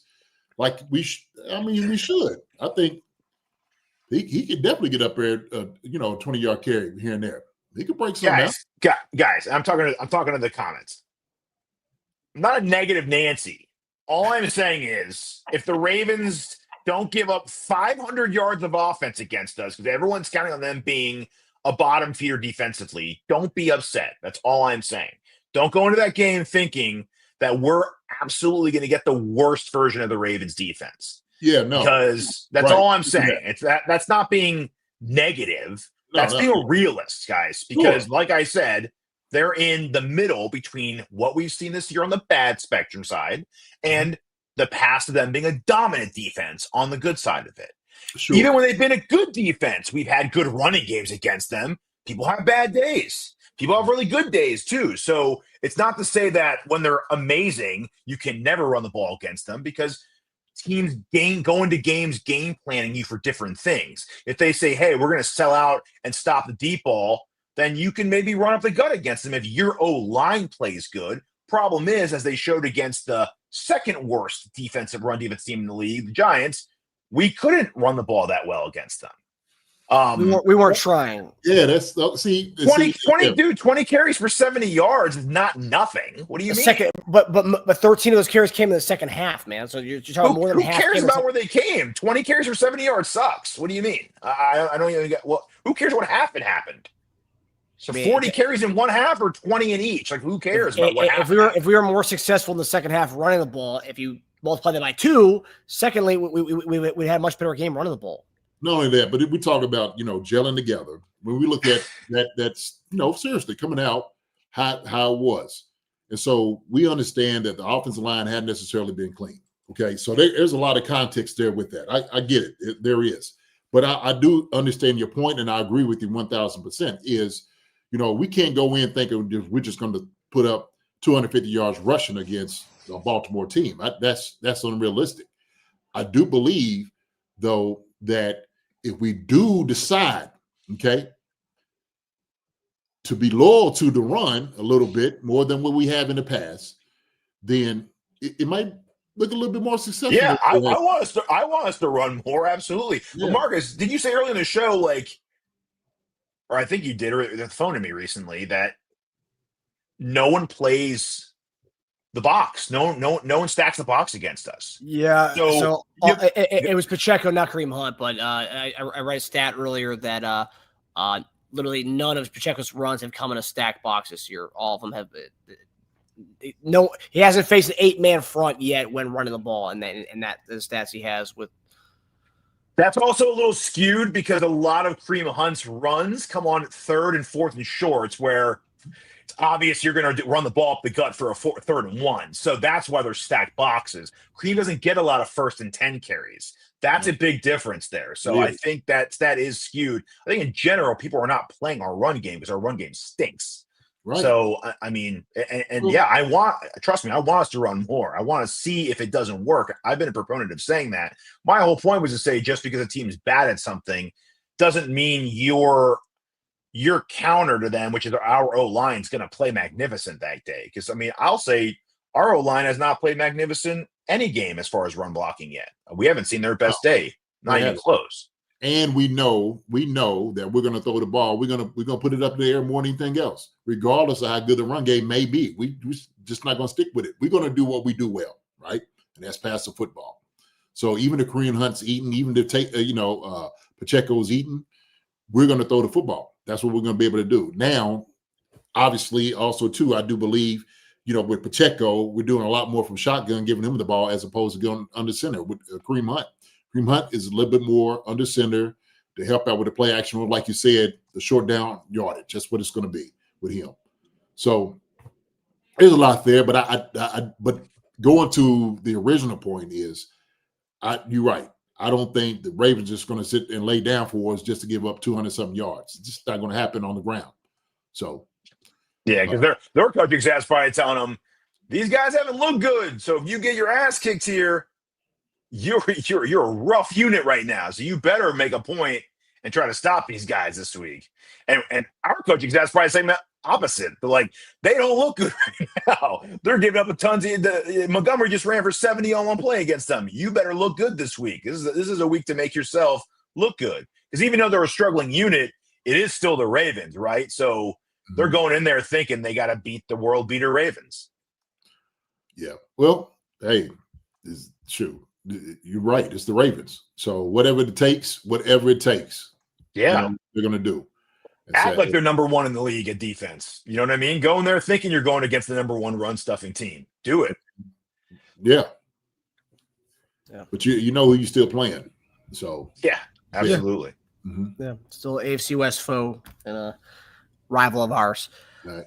Man, look, everybody going to sleep on us. Everybody hitting the hay on us, man. Listen, hey, we've been a dead horse over this thing, but we will tell you all right?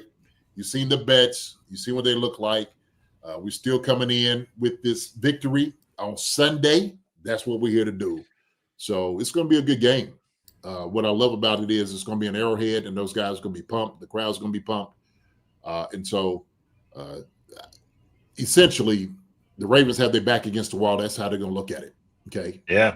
Derrick Henry's coming there, and he's going to be wanting to prove, that this is what he wants his legacy to be, known as a fumble at the end of his career. He don't want that to happen, right? Mm-hmm. So I would assume that regardless of that, they're going to feed him the football.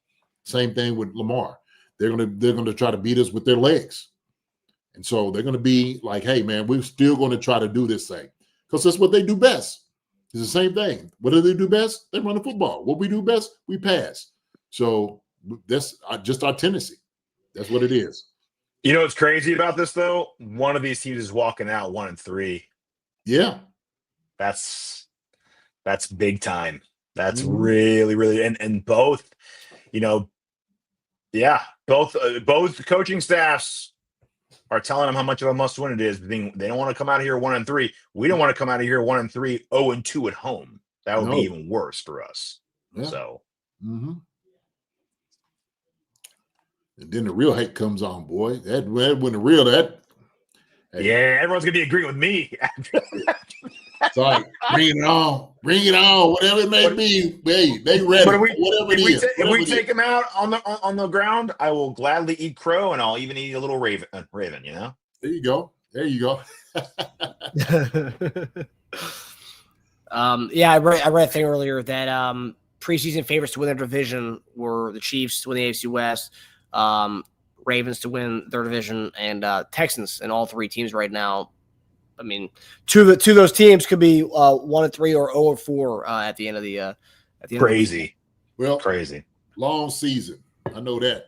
It's a long season too. So, if you're gonna get out of your system, do it now. It's long, but it goes by fast. After Sunday, it's a month into it already. How crazy is that? 4 weeks. Yep.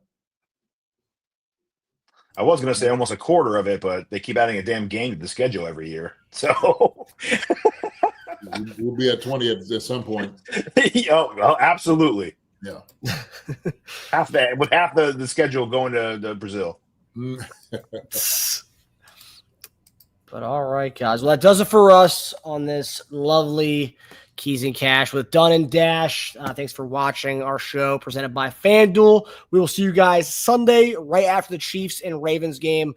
It'll be probably around 7:30 to 7:50 in that range before the Sunday night kickoff game. So we hope you guys enjoy the show. We hope you guys enjoy your weekend. JD, you want to sign us off here, brother? Yeah, absolutely, man. Absolutely. Oh, Stu said Marcus up the middle. You say it. Marcus, I was telling Stu earlier, man, your toughness, right? And he remembers the video that you had that you shown of highlights and whatnot. And so, this Marcus guy, man, he's tough. Look at him, just go up the middle. Just give him the ball, let him run up the middle or up the gut, man. guy takes the ball and he runs up the gut. Show it back, shake it. Like, look at him coming out of this. Get him out of, juking him out of the cleats over here. I did like bouncing. I like bouncing. My youth league coaches used to call me out for wanting to bounce everything. Oh, really? You're bouncing?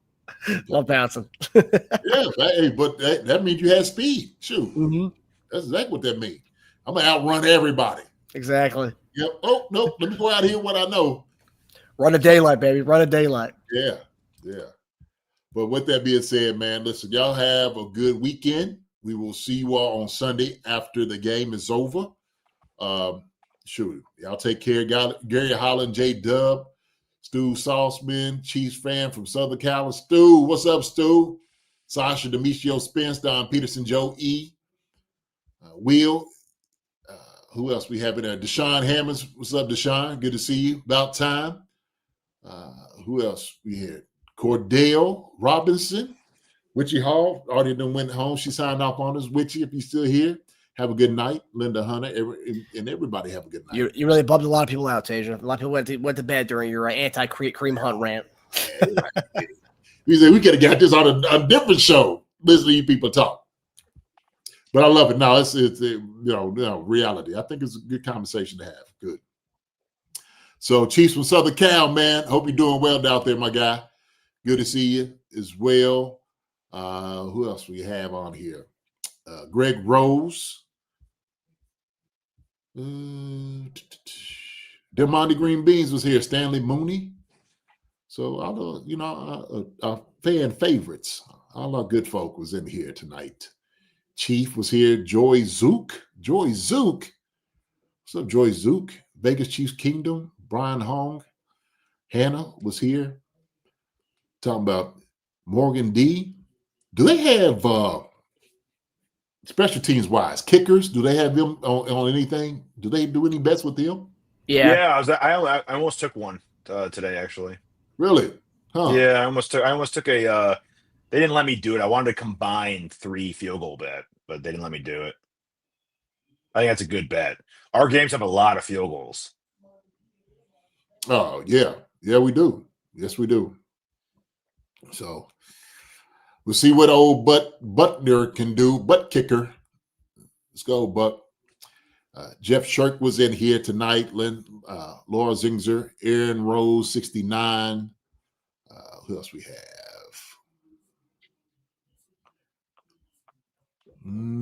Colin Bonosi.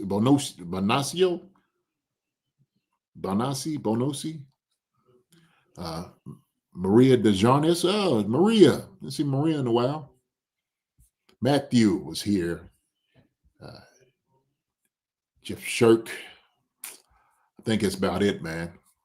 All right. Guys and gals, listen, y'all have a wonderful night. Y'all kiss y'all loved ones. Get them, tuck them to bed. We will see y'all later. Y'all take care. Love each other the way you're supposed to love each other. Y'all take care. God bless. We will see you all on Sunday. Marcus, Tage, my brother. Love you guys. Great conversation. They're trying to get you paid. So we're looking for it, man. All right? Try to get you paid. That's what it is. So, all right? All right, everybody. Have a good weekend, everybody. We'll see you Sunday. Right. Love you all. See you Sunday. Love you guys. Love you. Delete Me makes it easy, quick, and safe to remove your personal data online at a time when surveillance and data breaches are common enough to make everyone vulnerable. Look, data brokers are out here making a profit for your information. Your name, your phone number, even details about your family can be compiled and sold online. That's why protecting your privacy is so important. The New York Times Wirecutter even named Delete Me their top pick for data removal services. As someone with an active online presence, I've seen firsthand how valuable it is to take control of my information. Knowing my private data isn't floating around on dozens of shady broker sites gives me peace of mind. So here's the deal. Take control of your data and keep your private life private by signing up for Delete Me. Now, at a special discount for our listeners, get 20% off your Delete Me plan when you go to joindeleteme.com/pro. That's joindeleteme.com/pro, code PRO. Hi, everybody. Thanks for watching. Subscribe here to get the latest from the show. Also, be sure to check out the best clips from Chief Concerns. And if you prefer to listen to the show, subscribe and follow us on Apple Podcasts, Spotify, and anywhere else you get your podcasts.